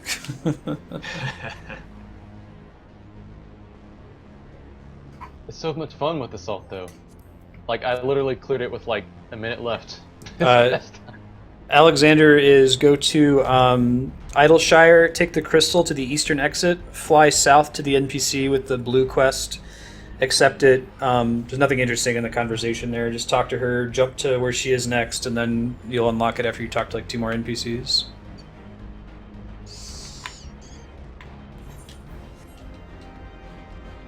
Seriously, Kami? Oh my god. I thought that the 24-man stuff was supposed to be pretty forgiving, but like, Weeping City was some of the coolest content I've done in this game, and that was pretty far from forgiving. I guess you have to think about the Ozma fight and how many party members can be completely useless and dead and still be able to win.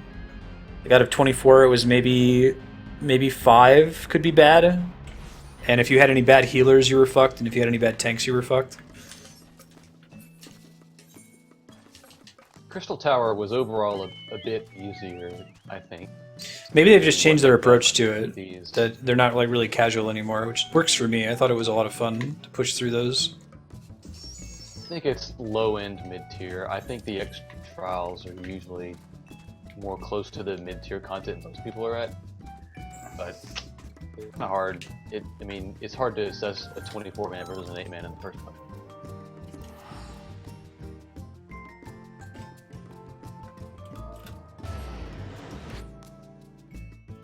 Yeah, you really have to name and shame people in 24-mans. You can't just be like, oh, I thought I saw some people not standing in the fire. Thought I saw some people standing it. I mean, you have to really be like, hey, number A in Party Alliance A, 3 times, what's wrong with you? That's the only way you get things done.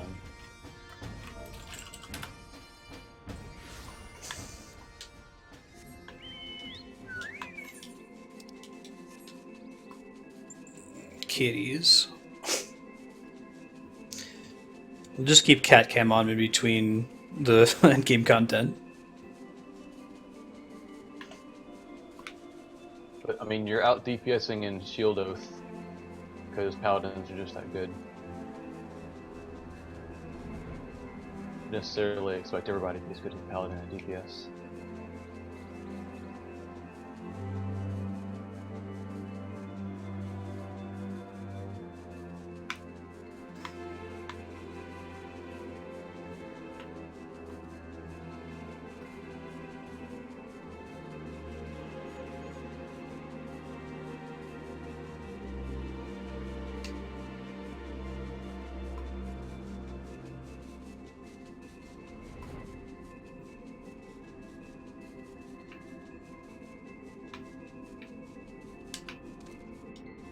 I'm excited to finish Alexander because, like, so far, like, we've nominally been inside of it, but we haven't really fought. I think it's. Have there been any, like, Final Fantasy lore nostalgia hype bosses in Alexander so far? The mechanics have been really cool, but I think it's mostly been, like, goblins and robots, right? Yeah, I think that's generally the theme that they're going for: goblets and robots. But Goblins. aren't there some more, like, mild Final Fantasy things throughout Binding Coil that aren't just Bahamut? Assuming that Binding Coil ends with Bahamut. Yeah, there definitely are. Mm-hmm. But then again, anything kind of goes. Bahamut is in the name of your raid. Right. I don't know. Well, Alexander is in the name of this, but it already kind of. You've seen the one that is his namesake already. Right. In a way you hadn't seen Bahamut. Don't get me wrong, I really liked Alexander so far. It's really good mechanics. Some of the coolest fights I've done. The one where it like keeps shooting people down different tubes was a lot of fun, I thought. Good lord, 11. A11 is fun.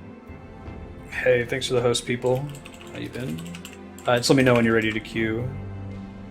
Nah, I went the wrong way for this quest. I'm doing the thing. Corals, those are the bane of your existence in 15. Last haven't boss even seen is the just worst. 5 corals. They don't go away. You haven't seen the worst. But hey, my suggestion about spirit stacking, I had to find out. It did actually work. So try that next time. No, I finally killed the group of 7 of them. There's some elder ones later on I haven't tried yet.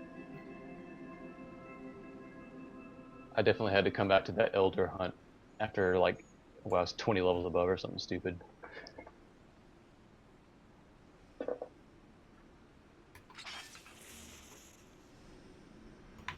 But again, that's part of the complexity in Final Fantasy XV's combat system that people aren't appreciating when they criticize it for being simplistic, is you don't have to overgear stuff like that. There's a million different ways you can unlock abilities and utilize different mechanics to make fights like that better. It's just that people are being really, really dumb about how they play the combat.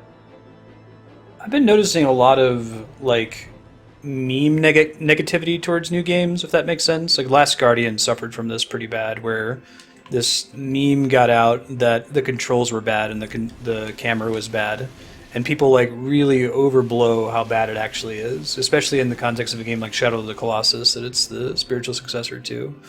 So I wonder if it's the same thing that's happening to Final Fantasy 15, you know? It's like, but luckily there's some pushback. There's literally people out there being like, everything about this I should hate, but for some reason I'm really enjoying it. And people, it's what it is people they want to buy the meme so hard, but they don't realize that the meme is actually wrong, and they're just not willing to accept it. Magic is good DPS. Magic is fun. But guess what? Fuck you, it's the draw system again. Deal with it. Yeah, it's the draw system. I mean, it's not the worst parts of the draw system. But are they getting a chance to iterate on the draw system again? Because that was the only problem with it, is that they only tried it once. So it is an iteration, a big improved iteration on the draw system. Well, that's great. It's fun. It's fun. All right, I'm ready to go. Cool. Pop it in. Not literally fuck you, obviously, but that's how I felt like. That's what I felt Nomura was saying whenever I realized it was the draw system. It was like, everybody who thought this was a bad idea, I'm going to show them. No, I just think they needed to do it again. That's all. There's a lot of mechanic. Like I feel like the Final Fantasy II mechanic where you get XP for doing things, like you get XP for physically attacking, and it's like the more you physically attack, the better you are at that. It didn't work in FF2, but if they tried it again, I bet they could make it work and it would be fun.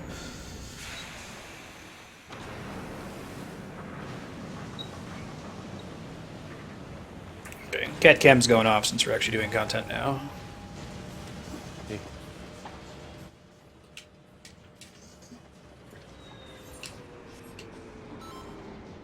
Yeah, that's a lot of how I describe 15.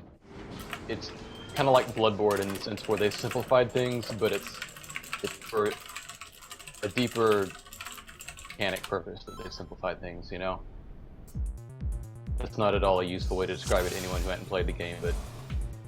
New music, and we're actually on Alexander now. Okay, I'm down with all these things. The music's pretty sweet.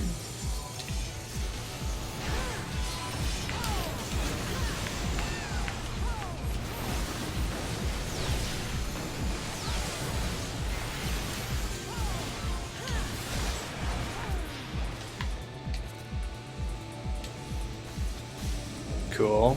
Wow.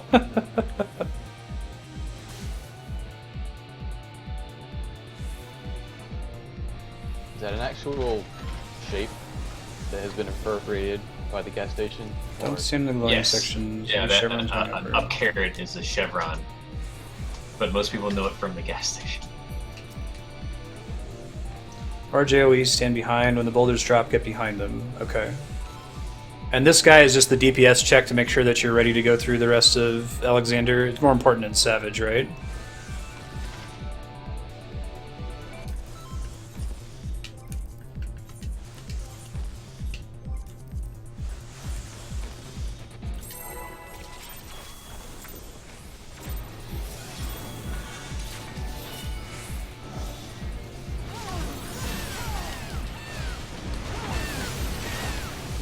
Oh god! Yeah, What a opening with a tank buster there, right? I didn't see what the name of the move was that he did, but... That's like number one weakness. First thing I do in a fight is throw the dots, so I'm Yeah, never right. ready to change monsters.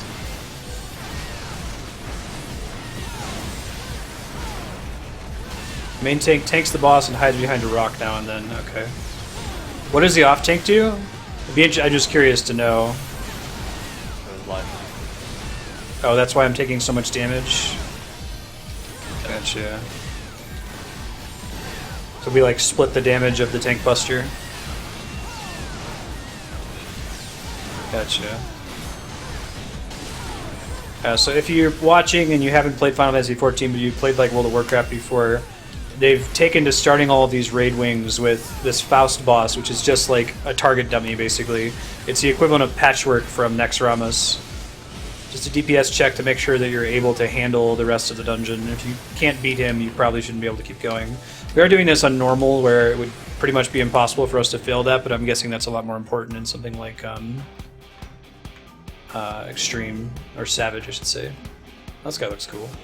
Yeah, for what it's worth, I feel like this is another one of those, you're not going to wipe because of lack of DPS, you're going to wipe because of not Mechanic failure, yeah. It's more that kind of a raid, if I remember correctly. Don't stand in the glowing sections. There's an AoE attack, stand behind. Boulders drop, get behind them. Okay.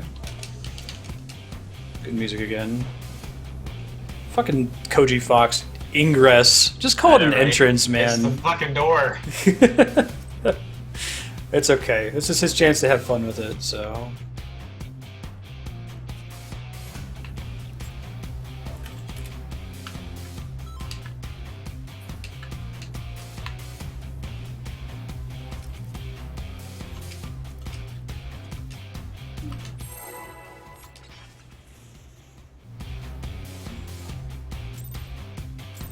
Pop it, cool down. Okay.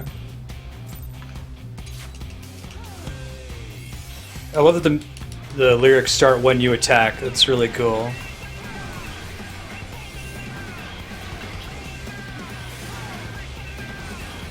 tethers to the ads, it looks like.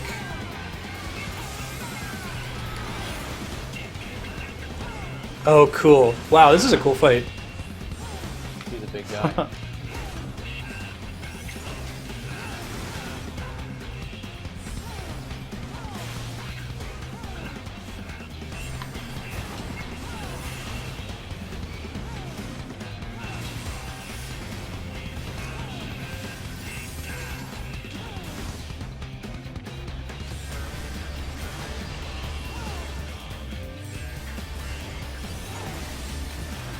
Right, yeah.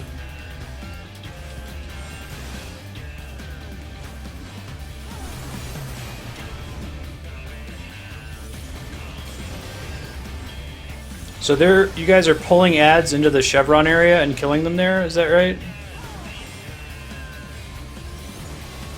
I guess so. That turned into lava. Platforms Oh, lava. so we're like dumping them. What does the marker mean that I have on me right now? Oh, drops the boulder. Okay, then I stand behind it.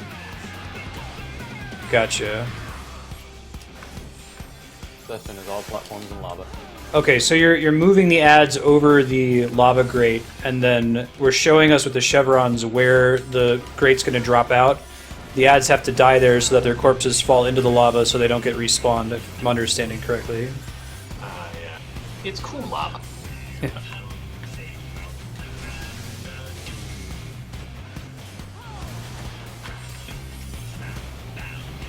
Behind a boulder.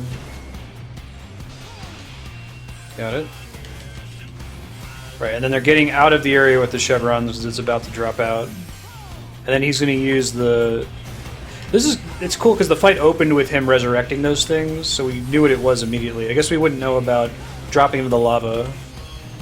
But you might be curious about the chevrons. Maybe you could sight read this. Scrap line. I might take a bunch of damage from this. That wasn't that bad.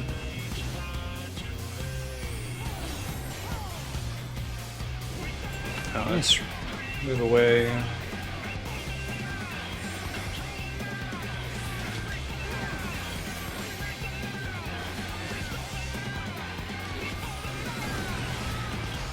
Two areas.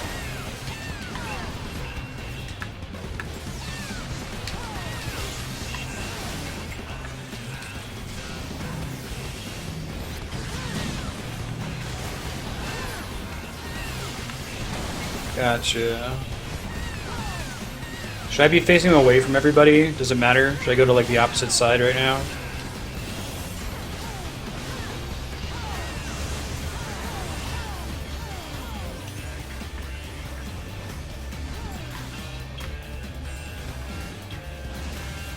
I assume people want to be able to use their abilities. He does cleave, okay.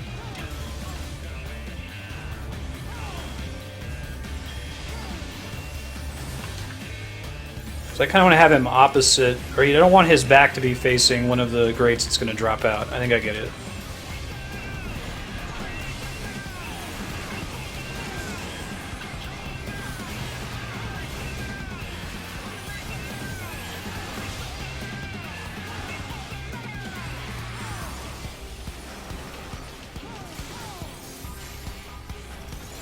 You see the progress on his body parts in the top left, I see.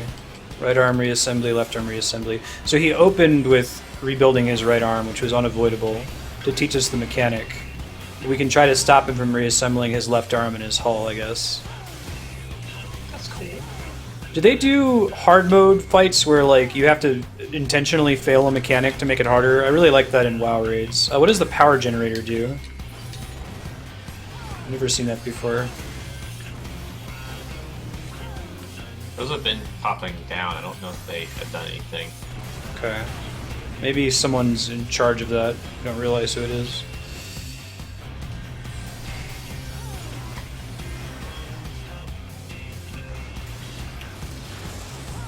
Power generator wakes up the ads. Okay.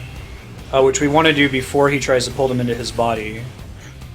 But since there aren't any ads on the ground right now, it doesn't matter. I see. Gotcha.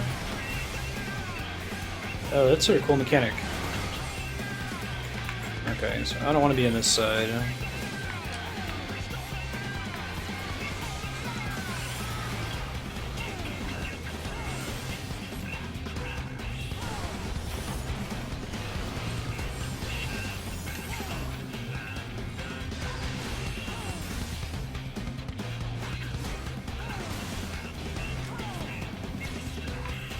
So we got the ads, pick them up, killing them on one of the platforms with the chevrons with the intent of dropping them off into the lava. No, that makes sense.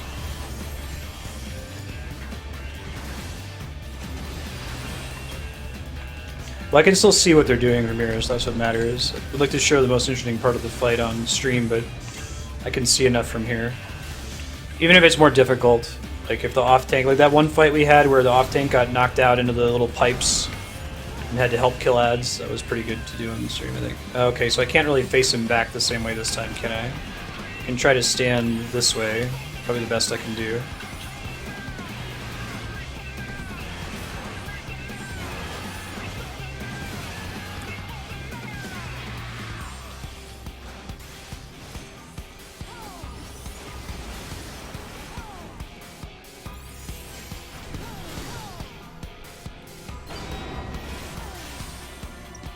Now, does this fight become impossible or very, very difficult if you let him rebuild all the way?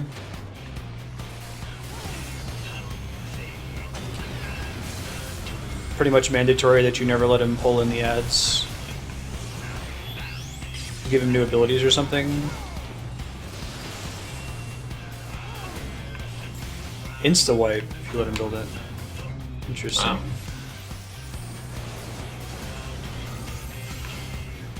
Now, is that just if he gets both of his body parts, or one or the other?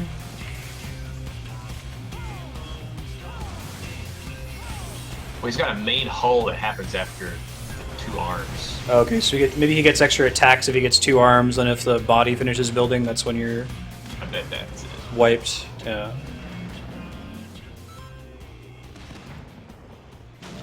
Pretty smooth. Got dark thing.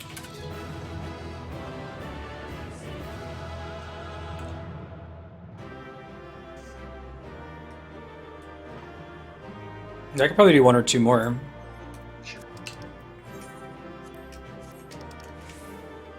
Let's do it.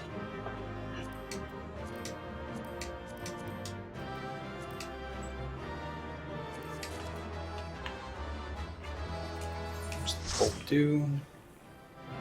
Accessory. Okay.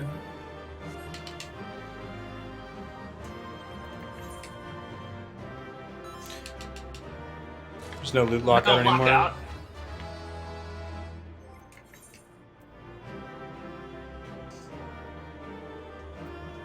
One bolt creature for accessory.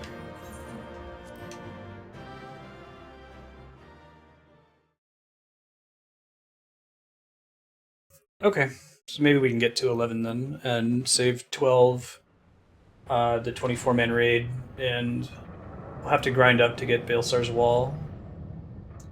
We could probably finish Somal sometime off stream. Yeah. Good.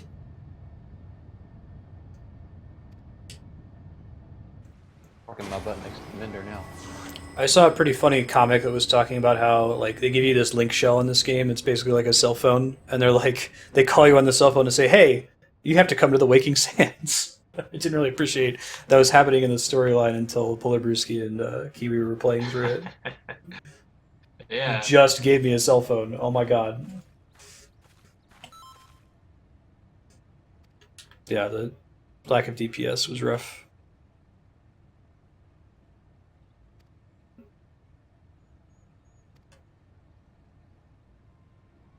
Yeah, we cleared it first try the other night. They usually make the dungeons not being too terrible. I think it's just that's an unusual final boss to really punish you for not having DPS. I guess I prefer it that way though. I mean, they could make it like a non-linear dungeon that was easy, but they've chosen to go with a linear dungeon. So any difficulty they want to give me in a linear dungeon is welcome, just to keep it from getting old.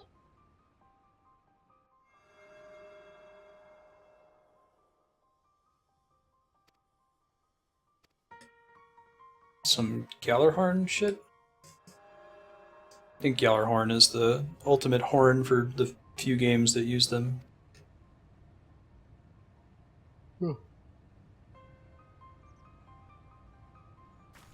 Seal Rock. Ooh. There's some... That's FF6, right? Isn't that where, That was Stragos. Stragos Quest. Cool.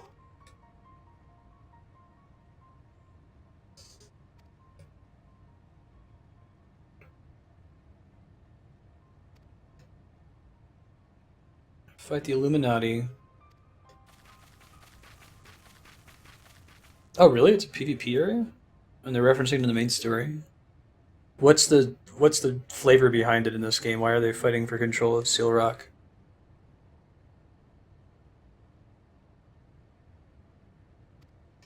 Yeah, it's like, magic Seal Rock, not like, Bark Bark eats penguins Seal Rock.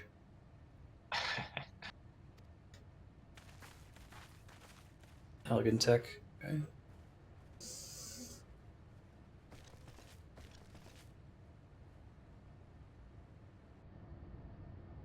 You need to see that magical zoning instancing power at work. I assume when we got to this cutscene that we're actually going to see the risen Alexander.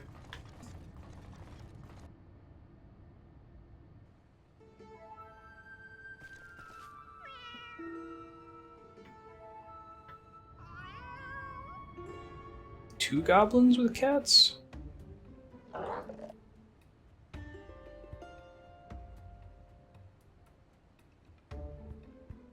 Is it any good, the PvP? I know that they give you different skills in there, which is a neat solution. They don't have to, like, unbalance the game constantly. Have they ever fixed that in World of Warcraft, where they're trying to balance PvE and PvP on the same skills? Yeah, good question.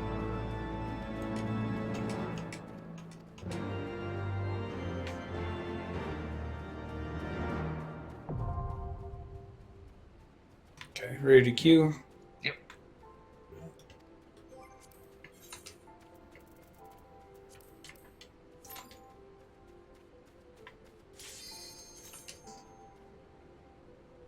People must be running this a lot if we're insta-popping. Like, is it because they just dropped the gear restriction? Yeah, I bet that would do it. Schrodinger. Oh, ah.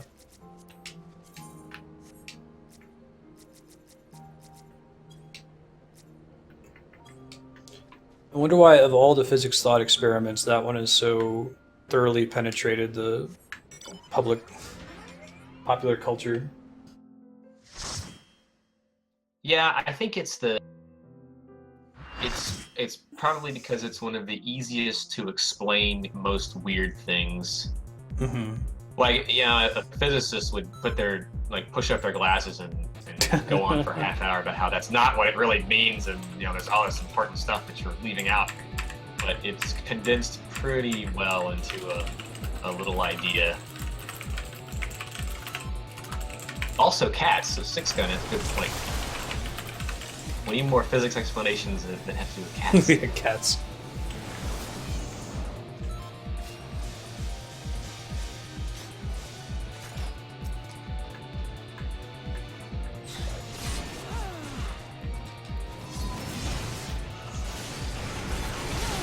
I like the way that trash is handled in Alexander. It's only like a pull or two. Just kind of like, you guys are a party, make sure you're all moving together. Is it obvious the things I shouldn't be standing in? They're buttons. That's the buttons.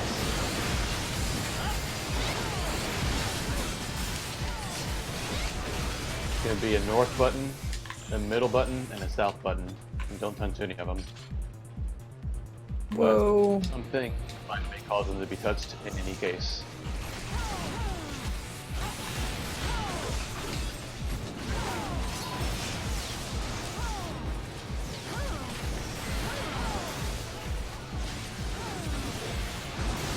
Like those little belts you ride on. Yeah. There's lots of little like polish elements. They didn't have to do that, right? Dungeon would have been just the same if there was just a bridge there you had to cross.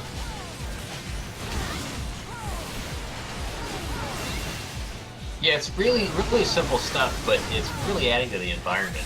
I know. I feel like that's something that Square does really well, or the dev team for this game. They polish these things really hardcore before they put them out.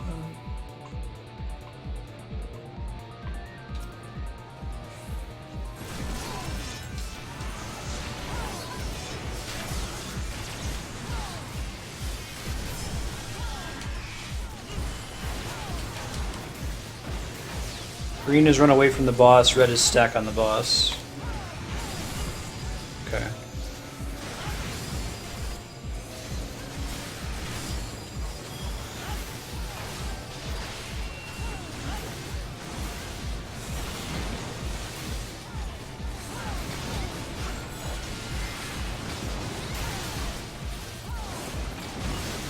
Just do what everyone else does.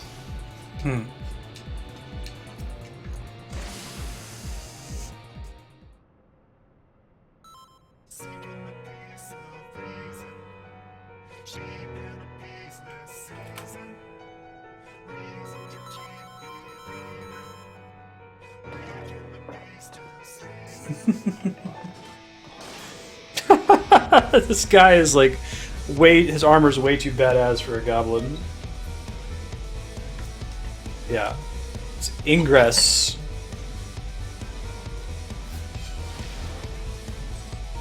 It's cool. He's getting to have fun with it. What job can you have fun with language except put in an MMO? Yeah, this room is called the Excruciationator. What in the world? Lame Bricks Strike Box.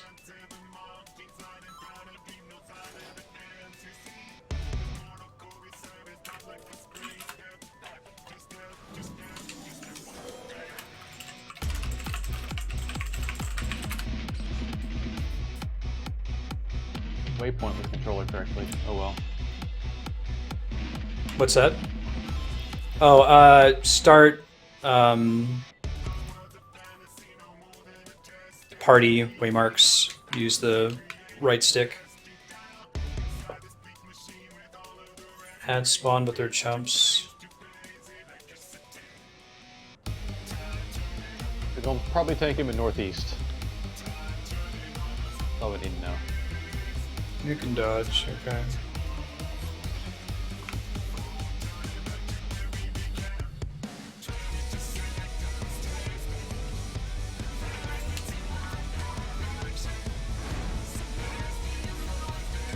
Okay, setting up.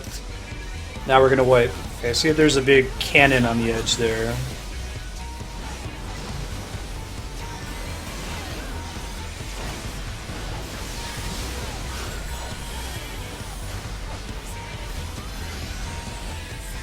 Oh, I see a little rupee button there. Okay.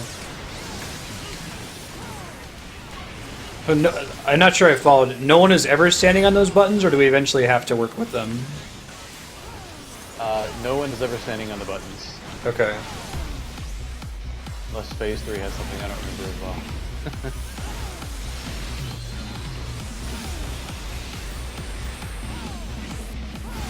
Never touch them ever. Okay. But one has a rupee on it. I know, right? It's gotta be good. Means I get money. Fuck, he touched it! Oh, he jumps on it eventually. Okay. Oh, that Ow. triggers the lasers. Okay. It's like a There's a ether north- crystal, I north- guess. Don't touch the buttons at all now. Get away from the buttons. Okay. Out of the area of the buttons. Yep. Gotcha. The middle one is get out of the button area. North one is get out of the sides. Okay, that makes sense. And what's the last one? The spiky one at the back? Don't move. Don't move.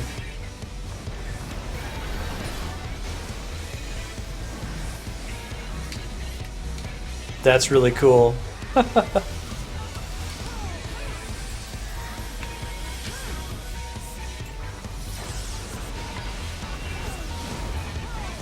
yeah, this is Phase 2, by the way. Okay. Yeah, it's a crystal for charging the laser, I think. It looks like a Zelda Rupee though.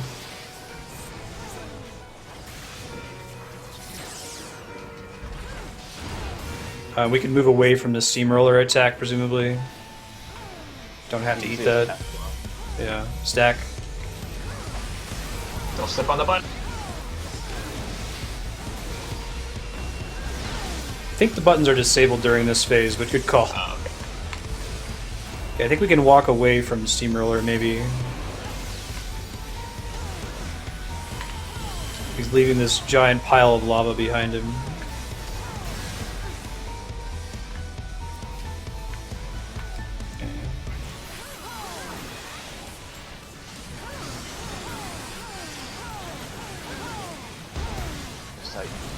You can't dodge steamroller. Okay. Gob rush, rush gob. You need to add goblin as a playable race. Yeah. Buttons are back on.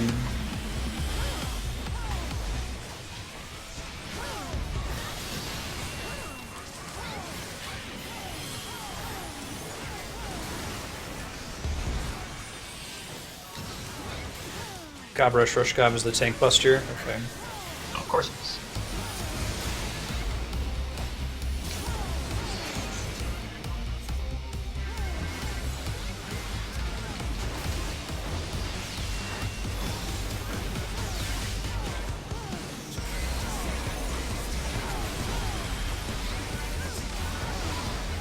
Tank buster.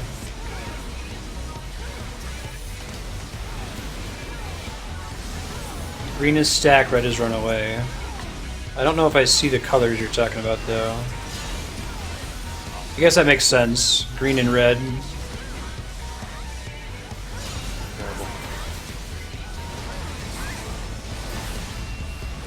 Did Are there you see certain- these saw blades behind you? Yeah, how did that work? Yeah, Like, you just have to nothing stand in between them?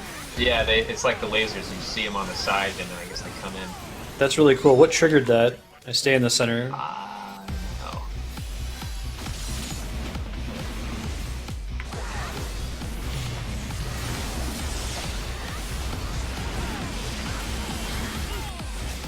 Yeah, that was pretty awesome.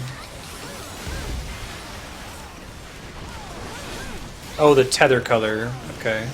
Red means run away, green means get close. Gotcha. Doesn't do shit, but it looks really cool. Oh, okay, I guess these are the ads that melt almost immediately.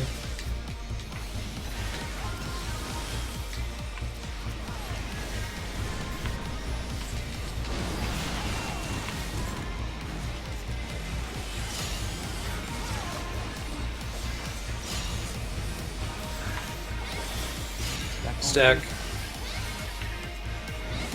Ran away. Just got bound.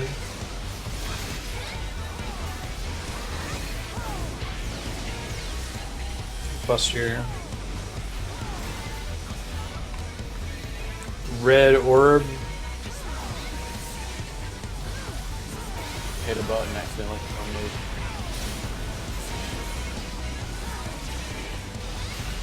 Don't move, all those spikes are up, right? Yep. Okay. Alright. Couldn't hit the button.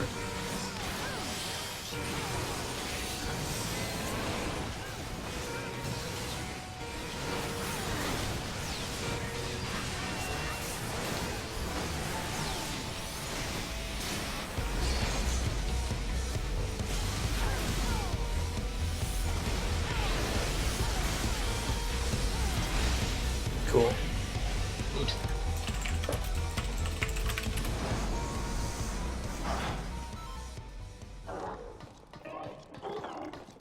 Yeah, so I think we probably do A11 and then call it for today if that works for y'all. Sure. Cool.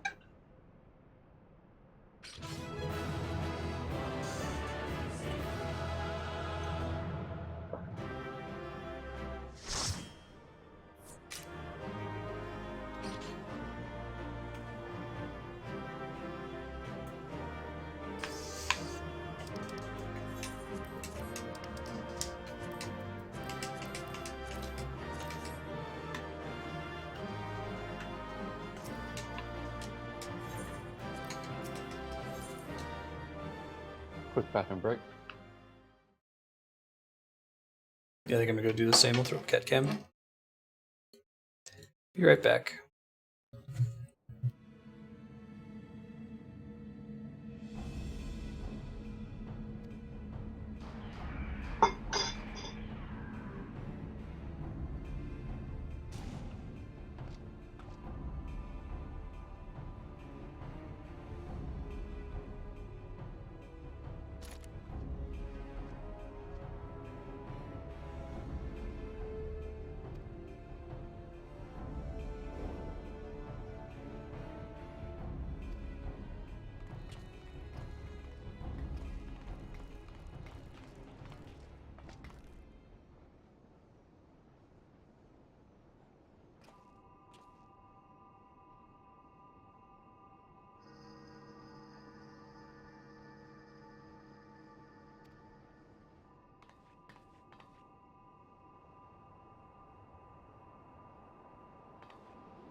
Back.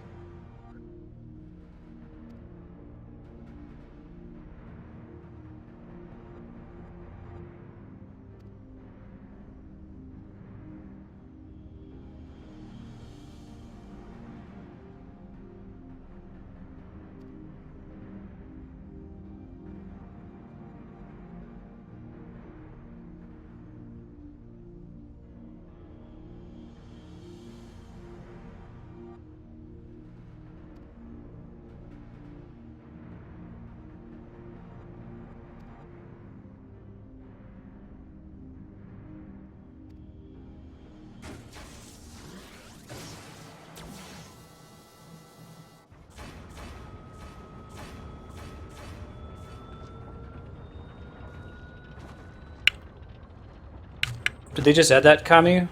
Auto cutscene scroll? Oops. Didn't mean to turn the game video off there. Hold on.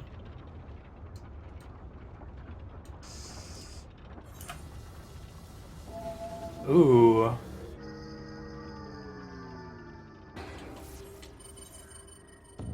That's cool. I gotta tell Polar Brewski about that. That was really frustrating him. I don't know if he's still around. I think he may have tuned in and just seen us flying around unlocking quests and didn't see either of the fights. No, that's great. Left and right D-pad for those of us who aren't keyboard and mouse scrubs not playing this the way that Yoshi P intended.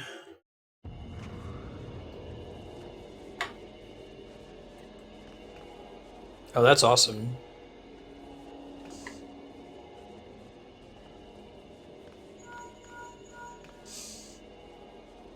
Hey, Pax, are you there?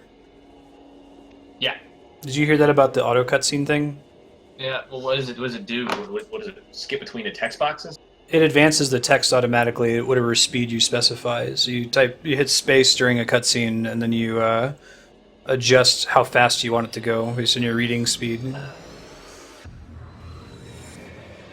I guess it auto advances voice stuff too, right?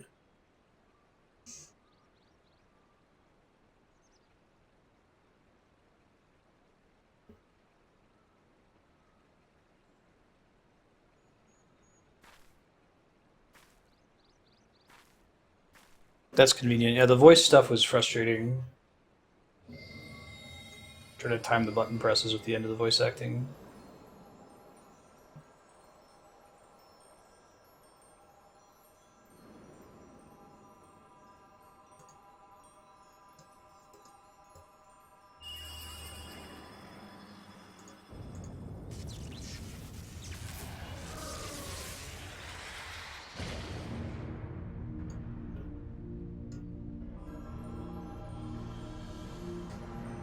Speed 10 seems fine, actually.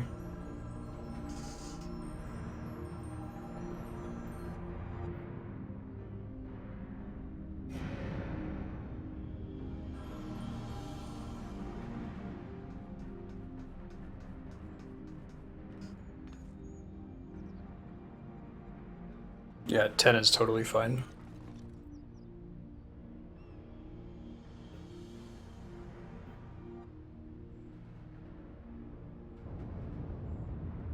Oh, I wonder if it persists on the screen for longer based on the number of characters in the text, because like a longer message stayed longer even on the same speed setting.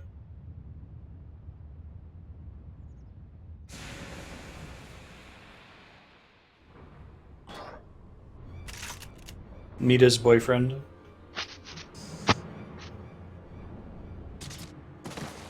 Yeah, that's really exciting that they added that finally. I'll go whenever you guys are. Watching the cutscene over here still. Cool. And I can still manual advance if I need to. And we were talking about the new cutscene advance thing, flaring. It's a good feature. I think it's like left and right on the controller. It's pretty cool.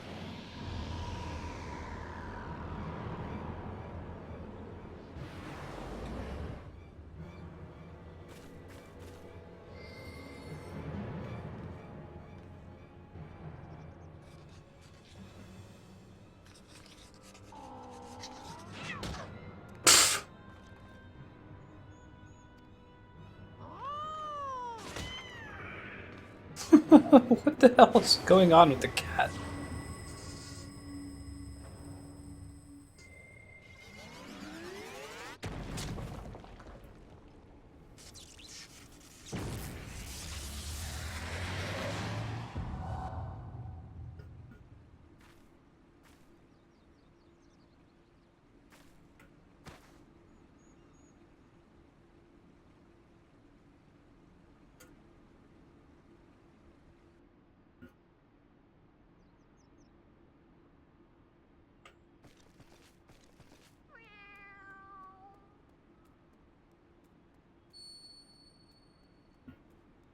Black materia?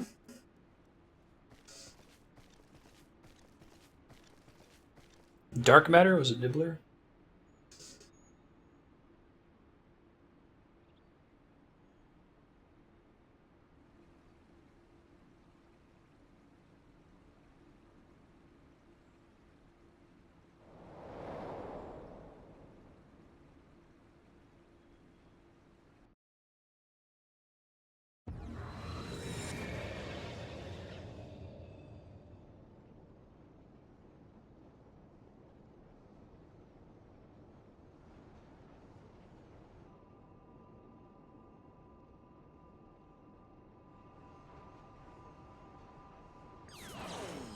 Oh man, time travel.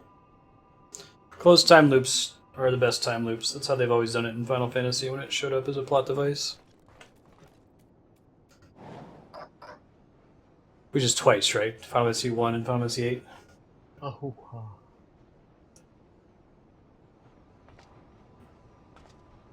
Let's see. 1 and 8. Chrono Trigger wasn't a closed time loop, but that was like the major theme of the game, so. There you go, Rocky Fall. Final Fantasy VIII is available for voting. For anyone sitting on a big chunk of SP. Exclamation point Game 08. Could do that probably.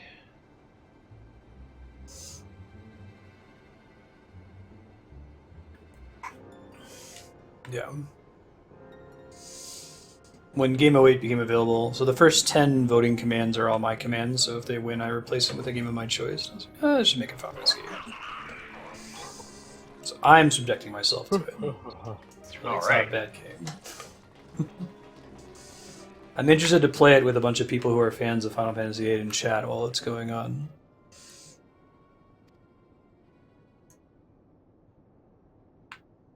Yeah, I'd be interested to critique from a hopefully non-nostalgia based stand. Yeah, it's still a really good game. It has one of the best like first disc experiences of the 3 PS1 Final Fantasies. Yeah, that's always very fun. And again, in a Star Wars based universe where music is of just vital importance, they really got that right in 8. Mm-hmm.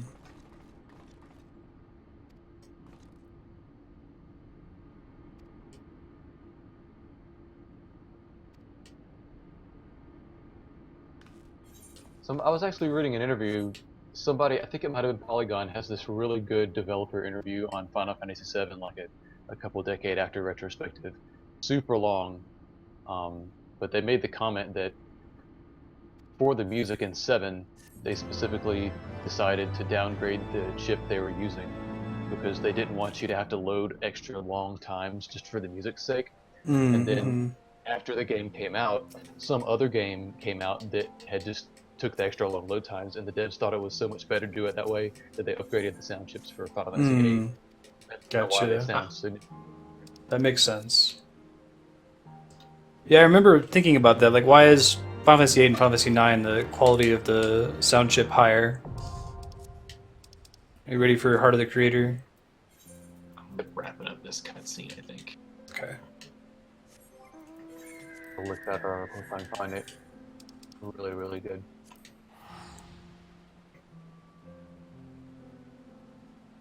Yeah, I imagine so, Akifall.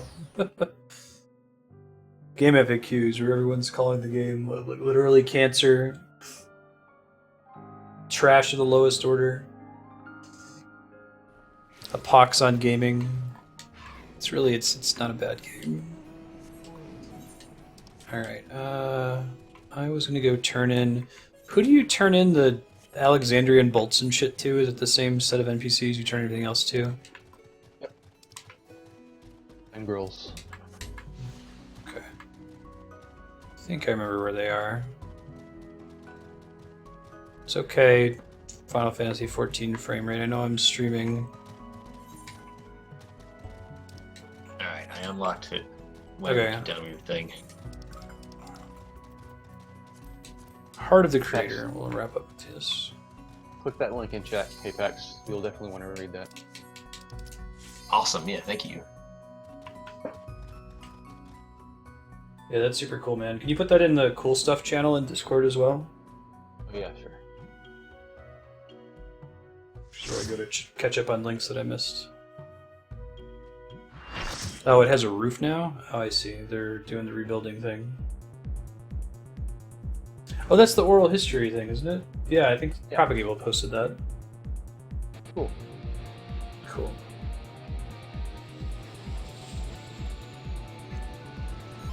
Didn't they do the same thing with Mordona and Realm Reborn, where like each patch they added more stuff to it?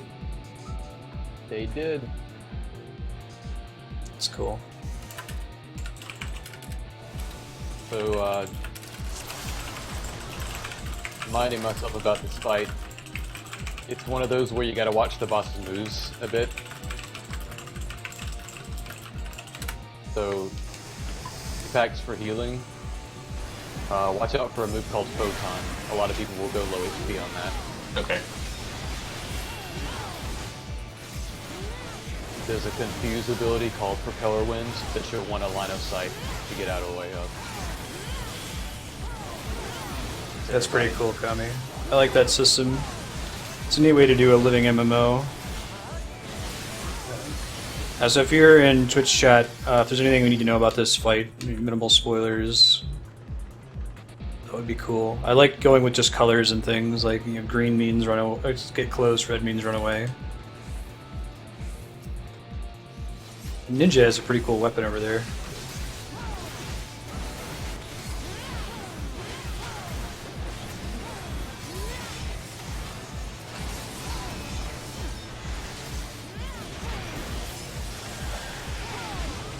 You need to LOS the boss when he does a big wind attack. Okay. Let's see. There's an ad that spawns, it hits really hard. Okay. Needs to be off tank then.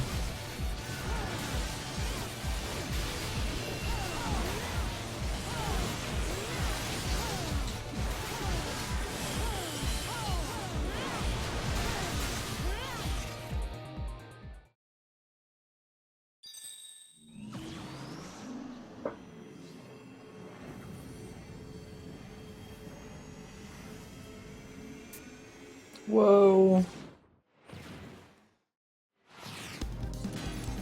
Oh, cool. Is it Arc? It's basically Arc. Yeah, that's cool. Awesome. It's the Final Fantasy IX summon. Yeah.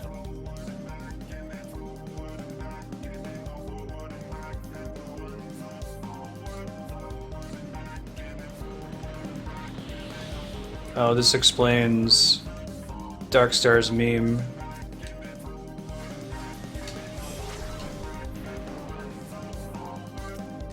Right-clicked on ducks when you can.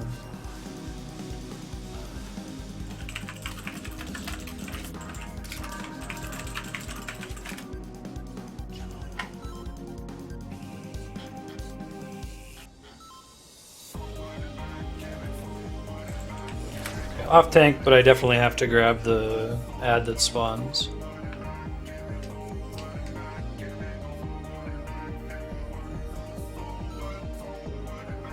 I wonder why they didn't call him Ark, because he basically is with that intro cutscene.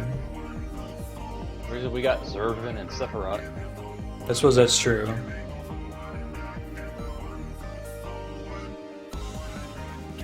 Be in front of the boss to damage it. Alright, confuse leech.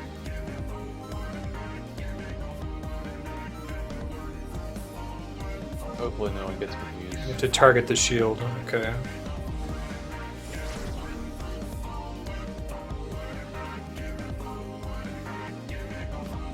You're dancing in time to the music, Flareway. No.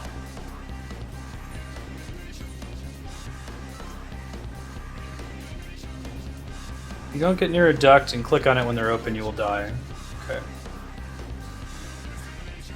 That's not a hard mechanic.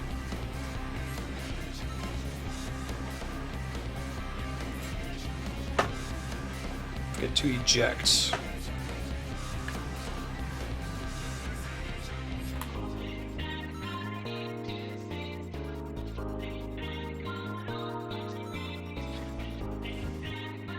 Great! Looking Roger. forward to it.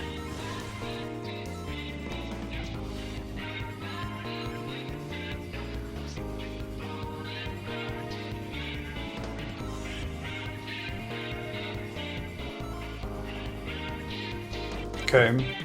Get away from everyone.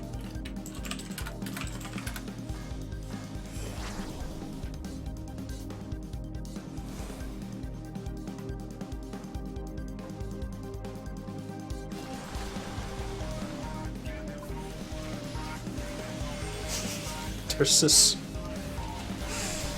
meme video from like, I don't know, 15 years ago.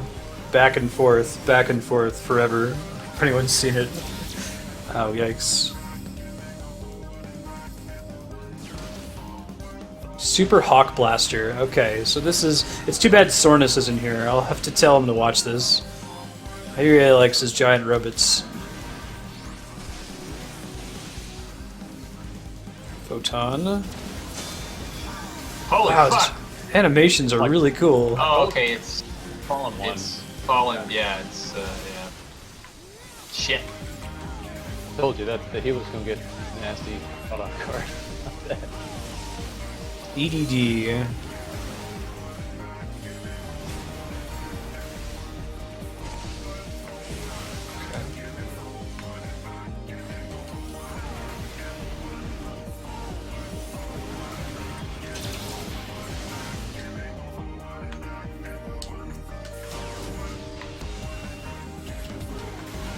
Flarewing, if you can remind us of those mechanics when they appear, if it's something that's, you know, more complicated than don't stand in this shit. So, line of sight, propeller wind behind Okay. these things. Otherwise you get confused. Okay. Oh, okay, yeah, Propeller Wind's a classic ability. Actually, I think that Ark uses it in that fight in Final Fantasy IX. Now, stay away from those things when he's not doing propeller wind. Okay. I remember that being a hard part of that fight in 9, because if you didn't have everyone immune to confuse, you would have a bad time. Wow, that's a cool fight, or cool attack. It's so bright you can't see the thing anymore. GA 100. Oh, that's the thing I gotta get out of the way, I'm prey. Whoa, the giant icon for that is insanely cool. Next time he does that, I'll call it out. Did you guys get to see how huge that thing was? I believe we can line of sight GA 100 as well. But we have I to be see. away from the off tank to do it. I think that's how that works. Yeah. I didn't realize it was on me until... I'll get it next time. Yeah, this fight oozes style. Very much a giant robot. Open duct. Click. What? Ha! You got an active time maneuver. Wait. I use mid-battle cutscenes.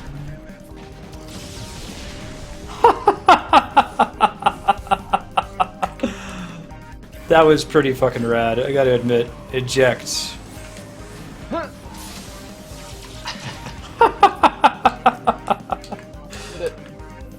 That was pretty rad, I gotta admit. Wow. More music. We gotta destroy the lapis lazuli ads. Kill 'em. Okay. And if you like that kind of stuff, then A12 is also fun. Cool. I want to stick around with that if we beat it. I probably should bounce after this one, but we can open with that next time. I'll check in with you guys on schedule concerns after we're done here.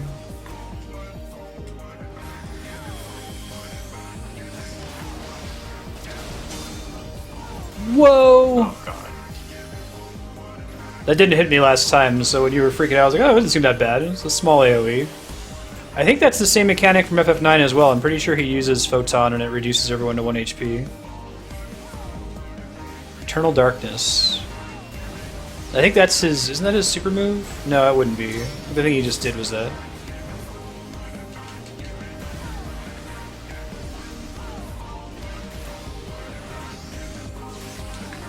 The Zerban one was pretty neat. That was pretty sweet, though.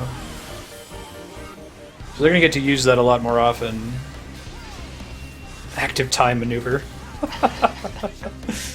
That's very Final Fantasy.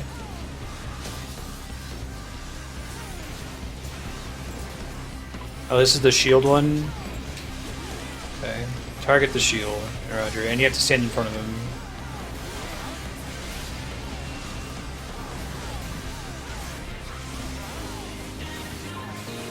And get away from Okay. Break it and get him away.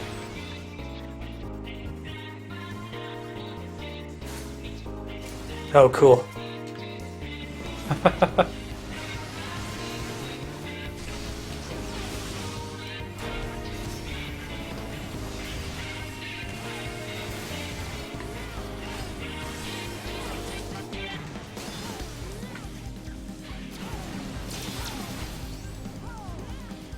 Okay, he's gonna do propeller wind soon, right?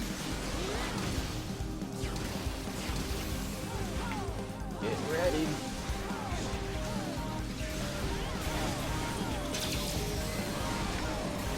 Shit.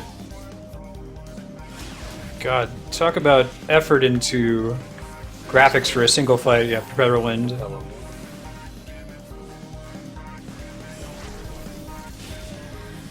And then stay away from them because they self-destruct eventually. That's kind of on the tank to pull him away from them, right?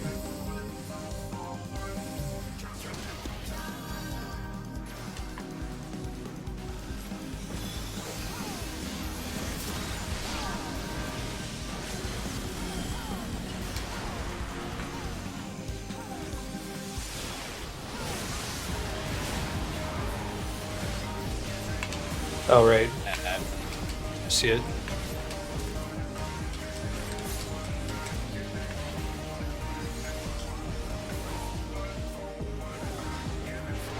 Get us down, kill it.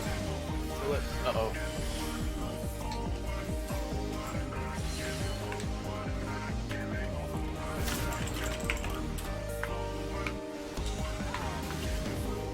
Here's GA1. GA. GA 100. Okay, I'm running.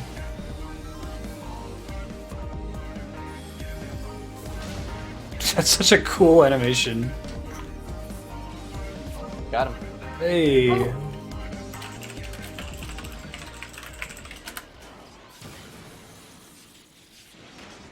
That was pretty sweet. Yeah, and just Arc with such little, you know, fanfare. Hey, Chaos, how's it going?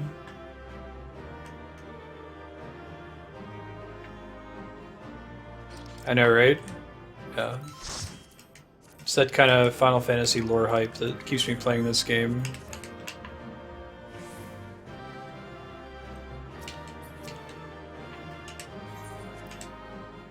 Alright, so I'm going to let this cutscene play, and then we'll do a quick sign-off. I'll update everybody on the schedule for next week, and I'll hang out in Discord with you guys for just a couple minutes to figure out the schedule for next time.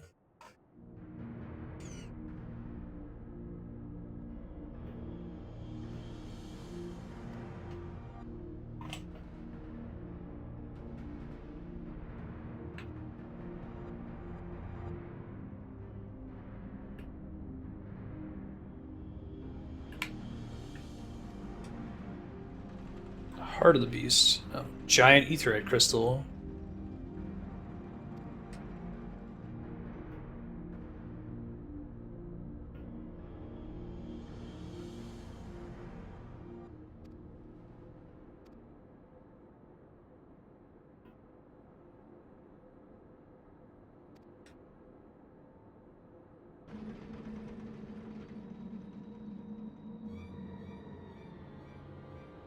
This asshole.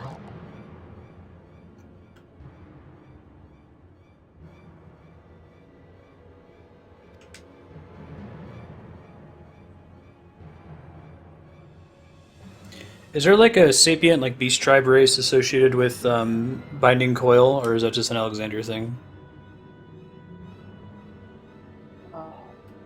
Not up through 8.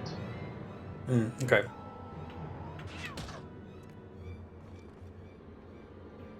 Shinoa? That's the name of the protagonist from Order of Ecclesia.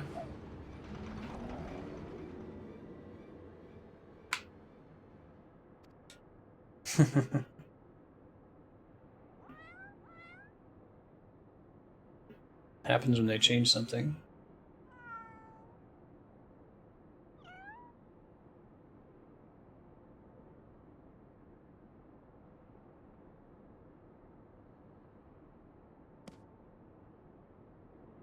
Having beaten all of it, Flarewing, do you think Coil is better overall, or that Alexander is better overall? Because like story versus mechanics. Let's see.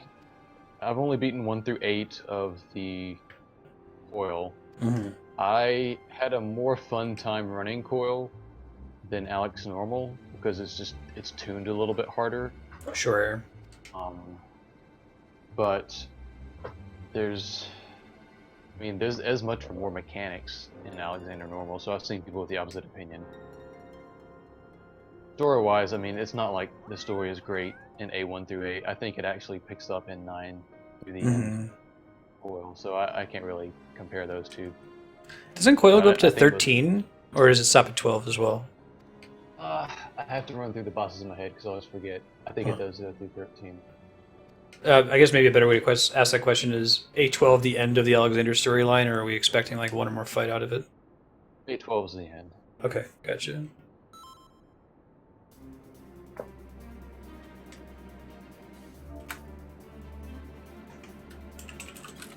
Yeah, 9 is like so epic in presentation just to start off that it leads it. Like, okay, the game is changing now.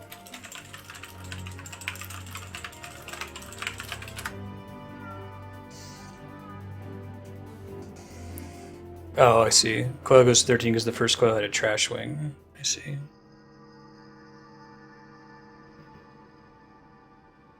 Yeah, it's interesting seeing that their like development as an MMO company, right? Yeah. I still think, well, I keep hearing that Cataclysm, Blizzard thinks it's one of their biggest mistakes to have spent an entire expansion cycle cleaning up the early game. But this game really needs it, and I don't know if the story potion is the right solution. Like, it's a band-aid, but... I'm kind of fine with it, I think, at this point. I mean, as great as it would be to beat people in the game, you know, there's going to be people like Matt, they just don't connect with the story at all. But they would probably enjoy the rating. I think beyond that, I mean, like, World of Warcraft does a cool story, but it doesn't need to present it in, like, 8 hours of fetch questing is the frustrating part to me. Like, There's good stuff in there, and I can't tell when to pay attention to the good stuff because fully 70% of the time I'm shearing sheep, right? I don't know, man. I think Heavensward strikes a pretty good balance in what you see versus what it makes you do. Right. Heavensward is significantly better than Realm Reborn. So I think that's the problem, is improving Realm Reborn so people can get to the Heavensward stuff when it's good. Cutting out a lot of the fat. So from the patched data mining, it looks like you're going to start at, I think it was 50. They want the new jobs to start at. It seems like there's cutscenes for like 50, 53, 57, stuff like that for their jobs, as opposed to everybody else just doing 60, 62s. Mm-hmm. That. Forget exactly how it went down, but leads me to believe that at least they could skip to 50, you know, for people without destroying at least mechanic stuff going on. Mm-hmm. Maybe that ground is being laid. Maybe just giving you a parallel track to unlock stuff would be fine. Like, as long as you have the level, you can do the content, but then you can still do the main story to see the thing that originally unlocked the content if you care. It's gonna be interesting to me with those new jobs, though. I remember when Ninja came out, and literally everybody was a ninja, and nobody was not a ninja, and it was that way for forever. And now, like, it's like the least played class. Right. So, Whoa! This cutscene's really sweet. So we're actually going to get to fight Alexander, I think. Which shouldn't be a surprise. The whole story has been leading up to that. Holy Judgment. That's Alexander's ability, right? Yes.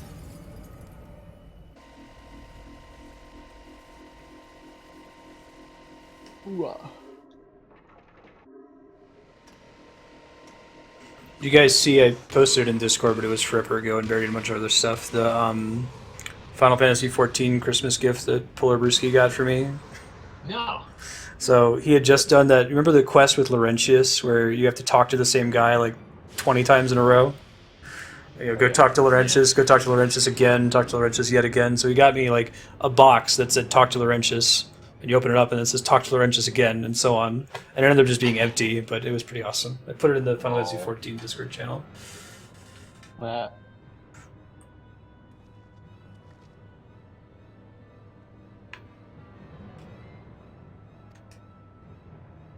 Cool.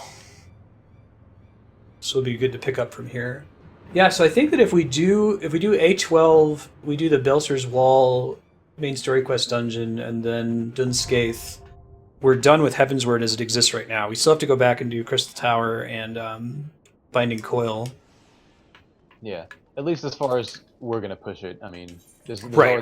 primals and stuff like that. But That might be fun to check out some of that stuff. I guess we'll see. But as far as just trying to do the world tour, experience all the unique content, that's where we are. Okay. good. I'm going to pop out of Discord real quick to sign off, and I'll be back in to talk to you guys about schedule. See you guys in a sec. Hey, thanks everybody on Twitch for hanging out. That was a ton of fun. We will be playing more Final Fantasy XIV as our schedules line up. We were actually getting pretty close to having a standard time to do it, and that would be Saturday or Sunday morning around this time. But it was leading up right to the holiday last time that we started that project. So I will keep updated in Discord if we're going to be starting. I would expect the start time to be within 30 minutes of whenever we announce it. Games coming up for next week include Phoenix Wright 2, Shin Megami Tensei Digital Devil Saga, Castlevania Order of Ecclesia, and the additional Castlevania games in the timeline after that, Star Wars Knights of the Old Republic, and still to be determined for the free play game. Have a good rest of your weekend, everybody, and we will see you probably on Monday. Bye.